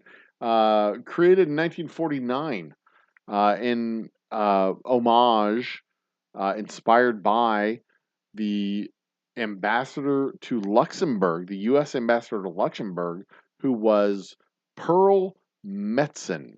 Pearl Metzen, who was a New York, a socialite, a New York socialite, DC socialite, who was a big supporter of Harry Truman, and that's how she got the ambassadorship to Luxembourg. She goes to Luxembourg, hangs out in Belgium. The bartender at the Melipole Hotel in Luxembourg makes this cocktail for her, which is the Black Russian. And there you go. That's the origins of the Black Russian. I mean, that's it. It's a relatively modern drink, made in first made in 1949. It was popularized throughout the 50s and 60s. Became very popular in 1965, when it was picked up by some California publication. The guy's name was Gustav Tops. Did I get that name right? Scrolling up, White Russian recipe. I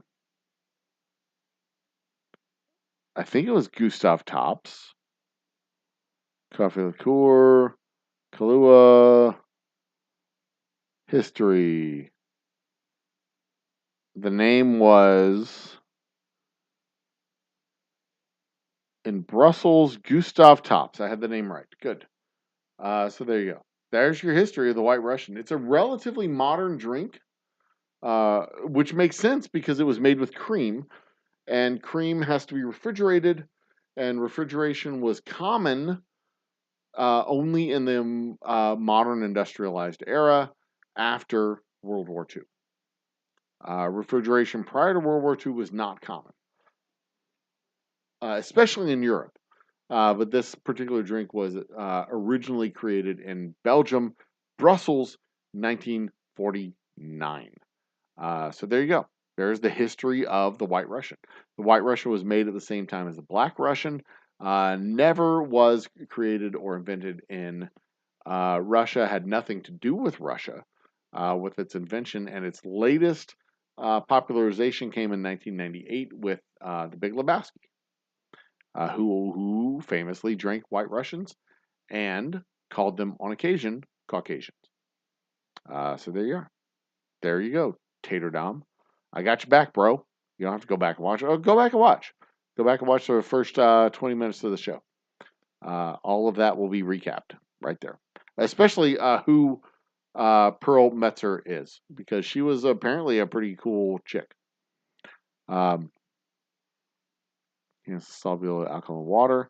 Anytime you drink, you're going to get a hangover. Easiest challenge ever. Well, and see, the thing is, though, Bacon, you're going to get a hangover, but you're not necessarily going to get a bad hangover. You're going to get a hangover. The hangover is going to be a degree relative to what you drink. So if you drink a lot, you're going to have more of a hangover. You drink a little, you're going to have less of a hangover. You can get used to it. You can get used to the experience. You can get used to feeling it so you don't feel it as bad. Just like when you're working out. And, your muscles are sore and you wake up the next morning, your muscles are sore and you're like, this is just how it is. That's just how it goes. You drink a beer, you're not going to get, you're not going to feel the effects as you're going to be hungover. You're not going to feel the effects as much as if you drank a full 12 pack. If you just drink one, all things in moderation, you'll be able to moderate the hangover. You won't feel it as badly because it won't be as bad. But if you drink one beer versus 0 beers, one beer before bed, if you drink a beer at like 7:30, 8 o'clock, and you stay up for an hour, your body metabolizes it, you're done. You're finished. It takes about an hour, hour and a half to metabolize an alcoholic beverage. But if you drink it before bed, you drink a beer, let's say one beer. You drink a beer before bed, your body metabolizes it, you're going to lose an hour of sleep. You lose an hour of sleep in the metabolism of your alcohol. So instead of getting 5 hours of sleep, you got 4 hours of sleep. You may not notice the effects of a lost hour of sleep one time, but there are effects. You may not notice it, but they're there. The minor effects of a minor hangover are not hardly noticeable, but they're there. They exist. They're there. They exist, and it's not that big of a deal in moderation. If you moderate your drinking, your hangovers are not going to be that bad. They may not even be noticeable. You just had one beer with dinner, no big deal. Had a drink after dinner, whatever.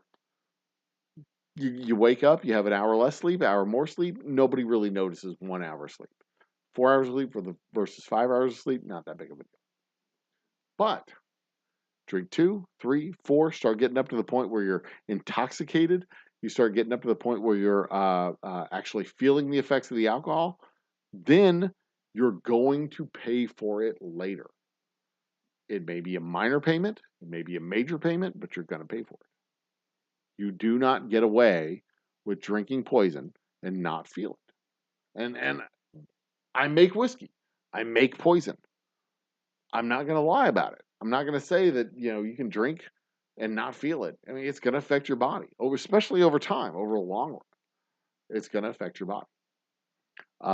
But you can moderate those effects. You can drink less.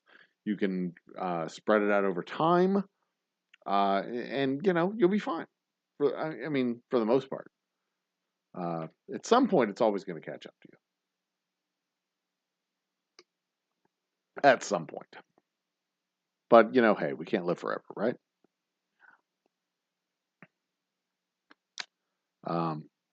First time I ever heard of a White Russian, my mom's car on the passenger side had been puked on by her friend. Oh, my. She puked out the window after drinking those all night. Jesus fucking Christ. That is an awesome story. Drinking them all night. And that's the other thing about sugary drinks. You're going to feel the effects, and that sugar is going to affect your guts. It's the same way with drinking or eating a bunch of cupcakes, having a bunch of icing, having a bunch of just sugary snacks. Yeah, you're going to feel that. It's going to upset your stomach. Your body does not like that much sugar, and it tries to expel it. So if you're drinking and combine the sugar with actual alcohol poisoning, not alcohol poisoning, but alcohol that is poison, you combine the sugar and the poison, your body is going to reject that shit. And you're more likely to throw up drinking White Russians than you are drinking Black Russians. God damn. Sour milk and puke. And that's the other thing about White Russians. Milk is not an ingredient of a White Russian. Coffee liqueur, Kahlua, coffee liqueur, vodka, and cream. One part of each. That cream gives it a mouthfeel, gives it a heaviness, gives it a sweetness. It's way better in a cocktail than milk because milk is lighter, less sweet, more watery, just not really what you're looking for in a drink like the White Russian. A White Russian is going to be creamy, thick, and have a nice heavy mouthfeel to it, but not if you use milk. Milk is just not going to cut it. Never will after that. Now, what you did miss, Tater, is the treatment for the movie that we're going to make. The Whiskey Run movie, which is a combo of themes from Smokey and the Bandit, Cannonball Run, Blues Brothers, and Cannonball Run 2. And Smokey and the Bandit 2, really, if you think about it. So, yeah, you missed that treatment, but you're gonna have to go back for that. We might catch you up one more time before we go, but it's gonna be fucking dope. It's gonna be 4 and 5 minute video clips, 3, 4, and 5, and about 18 of them. So all told, it'll be a 90-minute video, but it'll be broken up into 5-minute clips. Oh, it's gonna be so much fun. So cool. So cool. All right, anyway. End Times Report is on Friday nights, and only one in history being sober. No hangovers on Saturday to date.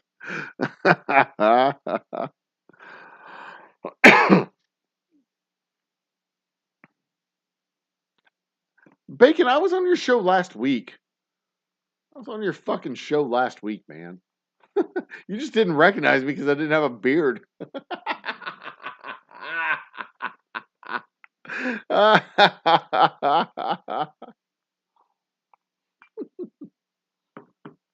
You didn't recognize me because I had a beard. I didn't have a beard, rather. I had shaved. Where's my cursor? Anywho, it really is getting close to time. I need to wrap this up. We're at 1650, 16 and a half, rather. 16.5 times 29 divided by 60 minutes. We're at 8 hours. I'm okay with 8 hours. It's not ideal, but I'll take it. I'd rather 11, but I can boost it up to 11 by running the video in the background a couple of times over the course of the week. But it would be really cool if that was at 30 and 20, because that would be 10 hours. But we're not there yet. Let me recap the video. Dom, this is just for you. Recap the movie. Partly for, it's also for me to reinforce what it is I'm thinking about. So I'll also give you all a little bit of insight what's going on in the Old Humble household. My lovely wife has been, she tested positive for COVID. So I'm going to probably sleep in here tonight. Because I can't afford to be sick next week.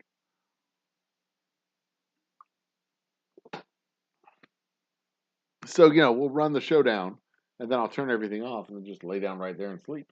Right there. Right there. Boom. Um, Anywho, the movie, Whiskey Run. Old Humble's Whiskey Run. So here's the idea. We get a call from the Ritz-Carlton. Ritz-Carlton needs 100 cases, or 96 cases of whiskey. I'm like, great, I can do 96 cases of whiskey. That's 2 pallets. Boom. My inventory is about 75, so I need to finish the order, and I can get that on a truck in 2 days. Y'all good with that? They're like, we're good with that. We don't need it until next Friday. So I've got 14 days, all of this week and all of next week, to get the whiskey to the Ritz-Carlton. Done and done. Make the phone call to my glass distributor. Hey, I need glass. Need bottles. Y'all good? We good. Okay. Clickety, clickety, clickety. Send the money. We ready? We ready. All right, I'll be down to pick it up tomorrow afternoon at 3 o'clock. They're like, all right, cool. Call the truck company. Get the truck. Load it up. Go down to Laredo, Texas. Pick up the bottles. Bring them back to Houston, Texas, rather. Finish my order. I need about 25 more cases. Finish 25 more cases. Bottle everything up. Box everything up. We're ready to go. Call my logistics company. Hey, we need a truck. Ship this stuff to the Ritz-Carlton. They're like, we're down. Let's do it. They send the truck. 2 pallets go on the truck. They're out the door. We wave bye to the Ritz. Off to the Ritz in New York City? ? That's where the Ritz is, right? New York City. Episode 3, 4. We're on episode 3 or 4 at this point.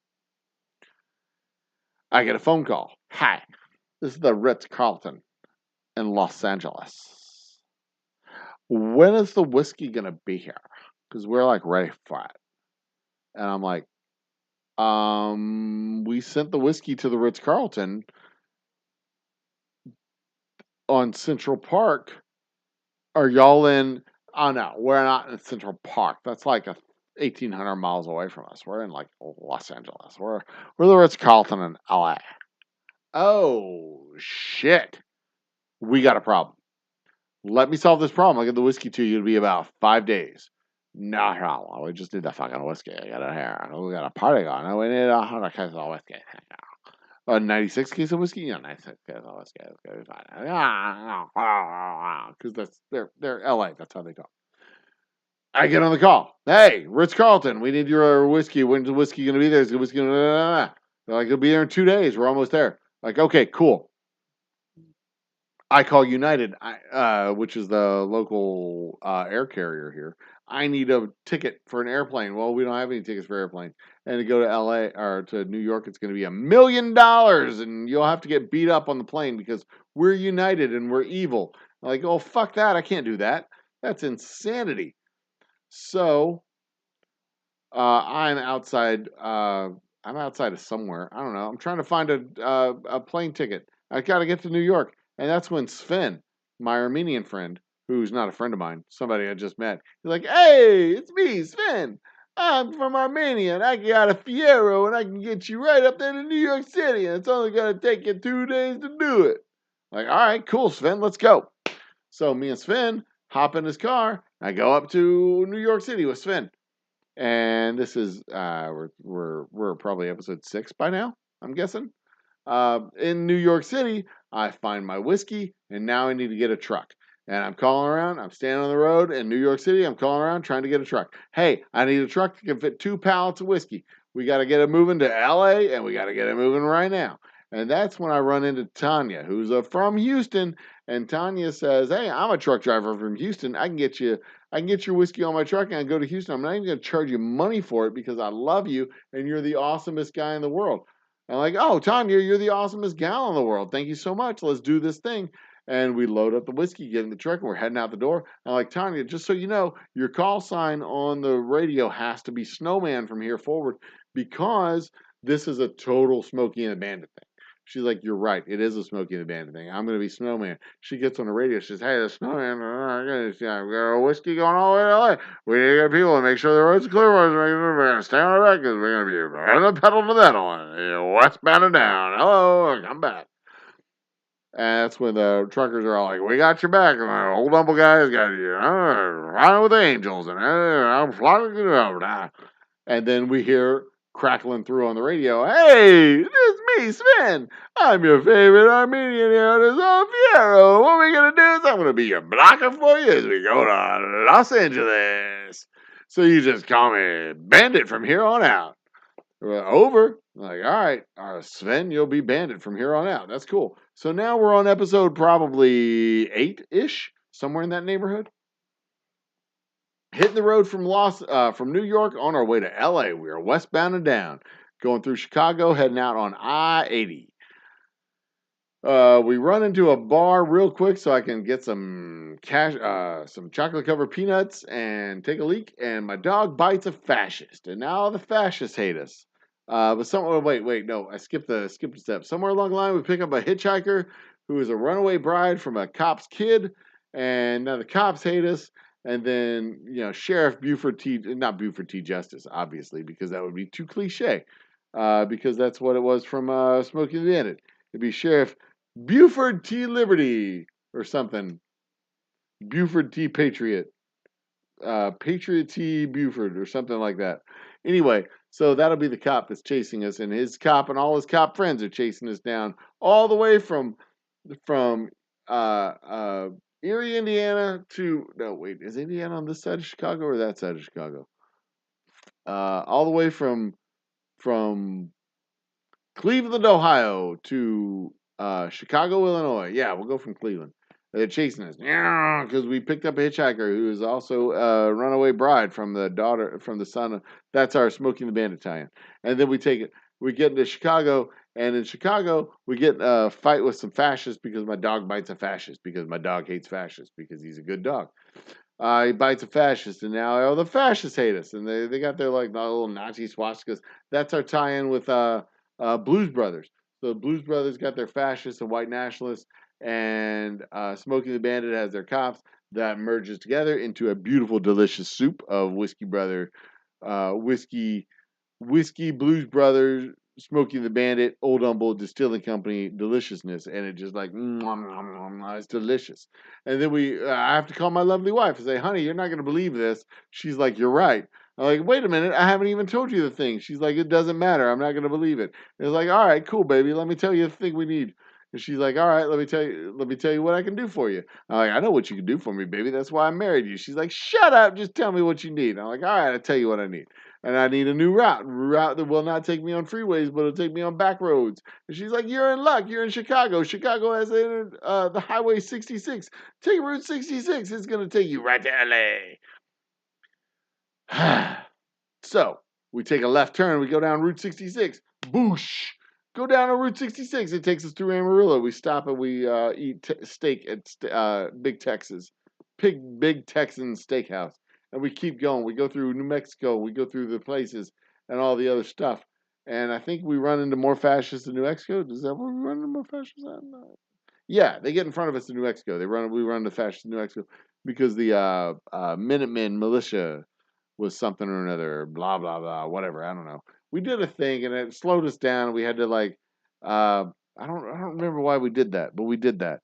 And then we have to blow through them, and they're all back on us again. And they're all following us on the back roads. And we get through New Mexico and Arizona, and it's getting tense and it's getting exciting because we're almost there. We're running out of time, and they're trying to run us off the road. We're like, no, sir. And Sven is trying to block for us and do all the stuff because he finally found us. He forgot. He didn't know we turned off the road, but he's there. And so whatever, Red Fiero, and it's not part of the story. He just go on in the background.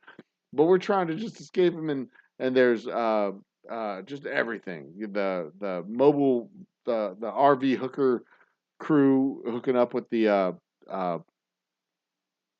sheriff of the county and Cobb County or wherever in New Mexico or Arizona or Utah or wherever the fuck it is. It doesn't matter. That's a scene from Smokey and the Bandit. And then there's the other scene from uh, Blues Brothers. And then we got the Cannonball Run scene where we got the planes and all the stuff. We're just like working on. This is like the fourth different version of this story. We're there. We've worked it. We workshopped this tonight. Is what I'm saying. Then we finally get into LA. We get into LA. We get in the Ritz Carlton. We unload the whiskey. They're having the party. Everything's cool. Fashion Week and all the stuff. Whatever it is that they do in LA. I don't know. And they're all like, welcome to LA. Have some delicious whiskey from Texas because it's just awesome. Because that's how they talk in LA.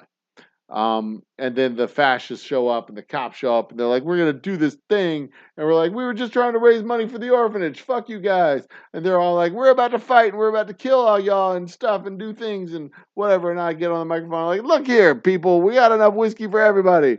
We brought out like 100 cases. It's actually 96, but it's cool. Enjoy it. Have fun. Whiskey's for everybody. We got a big long table and we got a bunch of cocktails and you just drink them and have fun and stuff. And everybody's like, whiskey. And they like clink their glasses. And they're like, yeah, everything brings us together. And they're like, yeah, we can be awesome people. And then that's when the credits roll and John Travolta comes out and dances or something. I don't know. We can all have ice cream. I don't know how it ends. But that's at episode 18. That's how it ends. Everybody's dancing. It's like doing the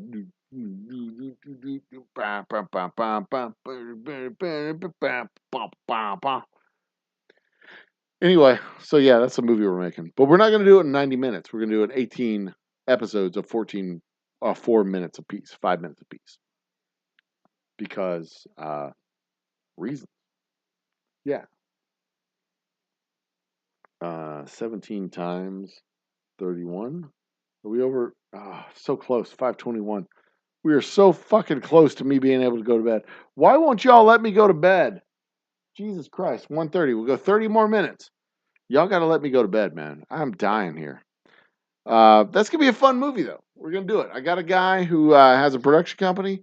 I got a guy who can get me the production team. I don't even need actors. I could be the actor. I mean, the subpar quality of some of the videos is what's going to make it endearing to everybody, I think. I'll do the footage. I'll send it off to an editor who can make the thing look pretty. Whatever. We'll record it in 1040 HD, blah blah blah, 4K, all the numbers and letters and words. We'll record it in those. So it needs to be recorded in HD, 1040p squared, 4K, 8K, double jump, upscotch, fart monomics, double disco, edutation. We'll do it in all that shit. Yeah, it's gonna be awesome. It's gonna be awesome. All right, time to wind down the show because I'm legit tired. I'm legit tired, and you can hear it in my voice. I'm rambling. All right, so I am the Old Humble Guy. This is the Old Humble Distilling Company's YouTube channel. That is the number of states that we're available in. How do you get a hold of our whiskey? Go to our website, oldhumbledistilling.com. There's a button right there at the top of our website that says Shop Now. Go shop now. It'll bring you to our page where you can order our whiskey. It'll be delivered to your door. You must be 21. You must be in one of these blue states. If you're not in one of these blue states, if you're one of those gray states, you can't get our whiskey. Sorry. Get a friend who's in one of the states that's blue. Hey, by the way, I'm a friend who's in one of the states that blue. I'm in Texas. I'll be happy to put together a box for you and ship it out myself. It's going to cost you, obviously. You got to buy the whiskey. You got to pay for the shipping. But any of those blue states right there, buy 2 bottles, use the shipping code MAKEIT2, MAKEIT2, the numeral 2, and you 2 bottles shipping for free delivered to your door. So do that thing. Do that thing right there. And you know, you probably should do that thing not only because you're a good person, but because you really don't want to see me get evicted from my house. You know, I mean, you like people, right? I'm a person. Why would you not do a thing for a person? I mean, like what? You just not you see a homeless guy, and you just don't give him $5. What the fuck is wrong with you? I'm not homeless, but I might be if you don't order my. No, I'm kidding. I'm not going to play that guilt trip. Not yet. 3 months from now, maybe. Anyway, um, order our whiskey. Keep an eye out for the video. Yeah, those movies are going to be fun. We may do it on Patreon first, just to kind of make some money off of it before we put it on the YouTubes. But we do like a weekly episode or 2 a week, and like release them weekly on YouTube so you can get them sooner on Patreon. I don't know how we're going to do it. I don't know. I haven't worked out all those logistics yet. Like literally, we came up with this movie at 9 o'clock today. Literally today, 9 p.m. And it is what, 1:30 now a.m. the next day. So there you go. How much extra would you ship to a blue cheesecake with whiskey? Shipping to a state that does not. My shipping cost is like $15. Their shipping cost is like $18. So it's not that much. Not that much of a difference. My shipping it's $15 for 2 bottles. I can put 2 bottles in a box. That's how much it costs. So it's the bottles of whiskey plus 2. Send me a message, info@oldhumbledistilling.com. I got all the answers and all the whiskey right there for you, baby. Okay, so what else? Keep an eye out for the whiskey run. Keep an eye out for our space whiskey, because that project is not done and dead and buried. That project is still very much alive, and I'm working on that project, not as we speak, but like I am in the process of working on that project on a fairly regular basis, looking for new information and financing to make sure that we can get it done. So we've got the movie, we've got the space whiskey, and then we've got all the other normal stuff. I'm going back on the road in 2 weeks. Heading from Houston to San Antonio to Austin to Dallas to back to Houston to Fort Worth to Corpus Christi to Houston. So I've got a big fucking space on the map that I'm covering. Y'all can do that math. It's 300 miles, 200 miles, 300 miles, 400 miles. It's a lot of driving, but it's well worth it. Well worth it. It's well worth it. Well worth it. What is that noise? Nothing. Okay. Anything else y'all want to know? You got one more chance to ask a question before I wrap it up. 18 times 31 is what? 18 times 31. 558. We are 42 minutes short of my goal of watch time, but that's fine. I'll just sit here and stare at the TV. I'll stare at the monitor for like the rest of the hour. Where are we at? 1:35. I'll just sit here and fucking stare at it for the next 25 minutes. See, I also got to go over there. I got to run the Ad Twins ad one more time and go over there, and I'll be back. Should I do that now? Do 20 more minutes. Ad Twins. Here they come. Ready? In 3, 2, 1. Is your bar looking a little ordinary? Is it lacking something awesome? Well, head out to your local liquor store and pick up something extraordinary. Grab a bottle of Old Humble Straight Whiskey or Old Humble Special Reserve. They're clean, smooth, easy drinking whiskeys that taste the way whiskey should taste. From humble beginnings to an extraordinary finish, Old Humble whiskeys are what your bar needs today. Walk tall, be awesome, and drink humble. Old Humble Straight Whiskey and Old Humble Special Reserve. Get yours today.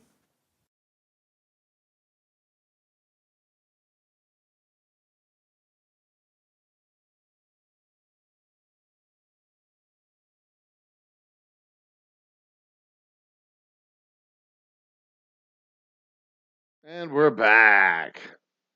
Ladies and gentlemen, brothers and sisters, welcome back to the Old Humble Distilling Company's Happy Hour Wednesday. I need to get a new Ad Twins ad that's longer than that. It needs to be about 2 minutes long. Times 31 is divided by 60 is 9.3. You need 0.7 more hours. Oh yeah. I'll replay a few videos on different devices tomorrow, Joe. Thanks, Dom. I appreciate it. Thanks so much. I've got a video that just dropped, The Dumbest Place on Earth. I do have whiskey content coming. I have whiskey content coming. I've got 3 whiskey videos, whiskey-related videos coming. I just need to sit down and do it. I've been busy running back and forth between the distillery, the house. I've got my camera at the distillery. I have whiskey content coming. But, you know, I mean, like I said before, we're not ostensibly a whiskey content channel. I'm a whiskey distillery that does entertainment content. Like Palmolive didn't do soap content when they did their Palmolive Entertainment Hour, their Palmolive soap operas. You know, they didn't do their soap operas weren't about soap. And that's the kind of entertainment that I'm trying to do with this channel. I don't want to just do cocktails and just do whiskey and just do alcohol content. I want to do broader based content that gives a broader audience that's promoting the brand, but not about the brand. There's only so much whiskey content you can do. There's only so much you can do until the point where you're just like, you know what? I've already done this. I've already talked about this whiskey. I've already talked about this Buffalo Trace. I've already talked about this Brown Foreman. I've already talked about this Sazerac. I've already talked about this Diageo. I've already talked about all these whiskeys from these mass-produced, mass-manufactured, mass garbage companies. Oh, what else am I going to talk about? Oh, here's another wild turkey. Here's another wild turkey. Here's another wild turkey. Here's another wild turkey. Here's another Buffalo Trace. Here's another Buffalo Trace. Here's another Buffalo Trace. Here's another Buffalo Trace. I mean, it comes a point where the whiskey content gets redundant, right? There's 1,000 channels out there that are doing whiskey content. And how much differentiation are there between those whiskey channels, right? I mean, I'm at least like trying to do different stuff, doing different cocktails, doing philosophy, Euclid, Descartes. We're talking. I mean, last week I read the entire deposition, not the deposition, the entire indictment, word for word. 5 hours reading that motherfucker. 45 pages. Not whiskey content, but I drank whiskey while I did it. So there's that.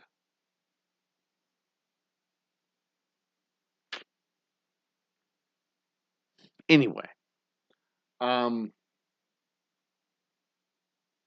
that's what I'm aspiring to. I'm not aspiring to do whiskey content. I'm just aspiring to do whiskey adjacent content, whiskey fueled nonsense, history, philosophy, science,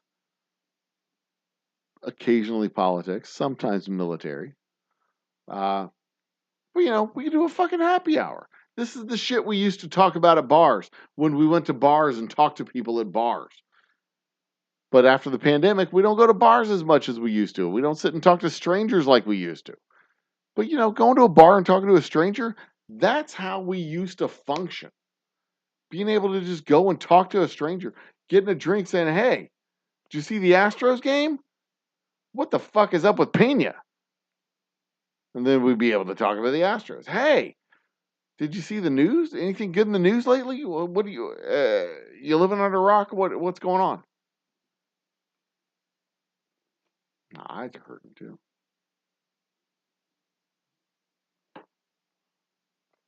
That's how we used to do shit. That's how I like to do tonight. On nights like tonight, on Wednesday nights.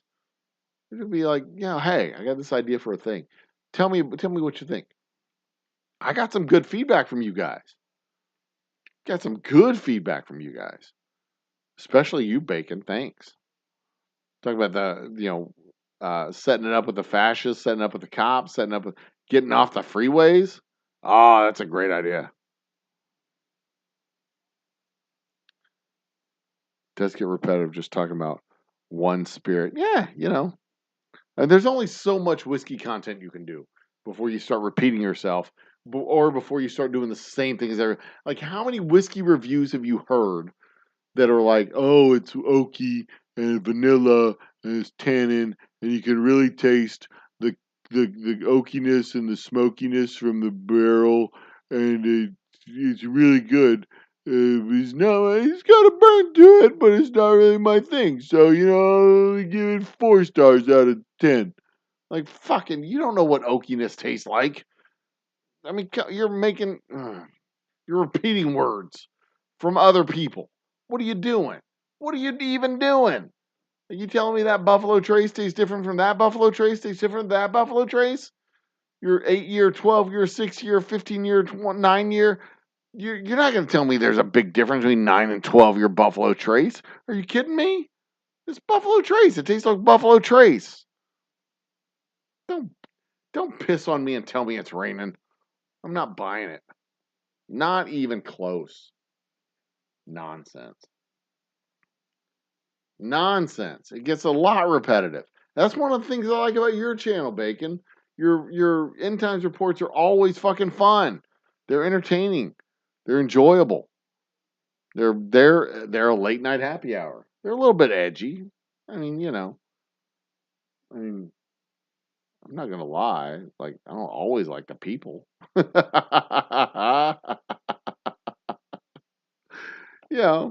don't always have to like to hang out with everybody, but still, it's a fun show. It's fun to listen to. It's fun to hang out for 15, 20 minutes, hour and a half, 2 hours.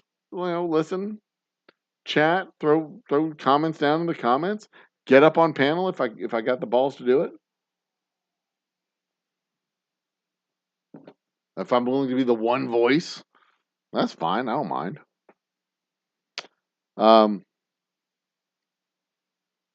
I really like those channels. The Functional Gentlemen. I'll give them another shout out. They're a fun pair of guys, couple of guys that they don't just talk about the same shit, the same fucking nonsense, the same fucking Penelope or I don't want to name them by names. The same MGP juice, the same Kentucky stuff, the same brands, the same bottles, the same brands, the same brands, the same brands. It's just they really enjoy the uniqueness of the industry, the uniqueness of the field of craft whiskey that's out there. There's a lot out there. They don't have any problem talking about whiskeys that you haven't heard of. And that's one of the things I really like about those guys. There's others. There's absolutely others. Those are the ones that come off the top of my head that I've watched recently in the last 7 days. They're fun to listen to. They're fun to watch. They're fun to listen to. And they have a good following on Facebook, and they're building their following on YouTube. So go check those guys out. But anyway, it is what? Where are we at? 1:45. Okay, it's a good time to wrap things up. Yeah, and and I'm glad you appreciate it. I appreciate the. I don't always get a chance to pop in on Friday nights, but when I do, I have fun doing it. I like the give and take. I like the push. I like the pugilism. It's a good-hearted, friendly back and forth with these guys. Even when Nate tries to call me a socialist, or Ike tries to call me a socialist, I don't have any problem shooting back at him that he's a fascist. We can have our sparring match right there. He's like, "Oh, look, the socialist." Like, "Oh, look, the fascist." Fuck you, dude. He's like, "Fuck you too." Like, yeah, okay, cool. I don't mind. Be good to at least get some intimacy. But we can always go back and forth and smile and be cordial about it, and that's what I like about the forum that you've created over there. Any hoodles, it is time to wrap it up because I am tired. I have been up since yesterday. I'm not exhausted. I have plenty of fuel in the tank, but oops, 19.25. We've hit 10 hours. 596.75 to be exact, but I'll take that as 10. I'm happy with that. Ladies and gentlemen, brothers and sisters, children of all ages, I'm going to close the chat and we're going to move out of, man, in the next 5 months, by the end of this year, I'm going to be doing this full time from the distillery. That's pretty fucking awesome. That's an exciting prospect. That's an exciting development. And I've got other developments coming. Y'all got some news coming from us in the next 3 weeks. So don't sleep on the Old Humble Distilling Company. We're scrapping, we're fighting, we're still growing and working on building this thing.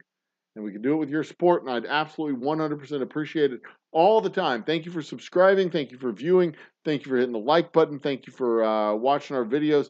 Thank you for all the stuff that you do. I really, truly appreciate it. The support y'all give is great. Support would be even better if you went to oldhumbledistilling.com and actually bought our whiskey, brought it into your house, and not just sat there with me on the YouTubes, but had a drink with me while you were watching me on the YouTube. That would be even better. I'd love it. I absolutely love it. We could have a little clink of a glass, clink, and you could be drinking a quality whiskey and not just some Kentucky mid-range garbage. Look at me throwing shade on Kentucky. Kentucky's a fine state, except for their drivers. Their drivers are the worst. So all that said, ladies and gentlemen, brothers and sisters, children of all ages, I am the Old Humble Guy. You're not. But that doesn't mean you can't be awesome. So don't ever forget it. Continue to be awesome. Be awesome to each other. Be awesome to people you don't even know. And until we meet in person or again virtually, cheers to you. And we'll see you soon. Good night.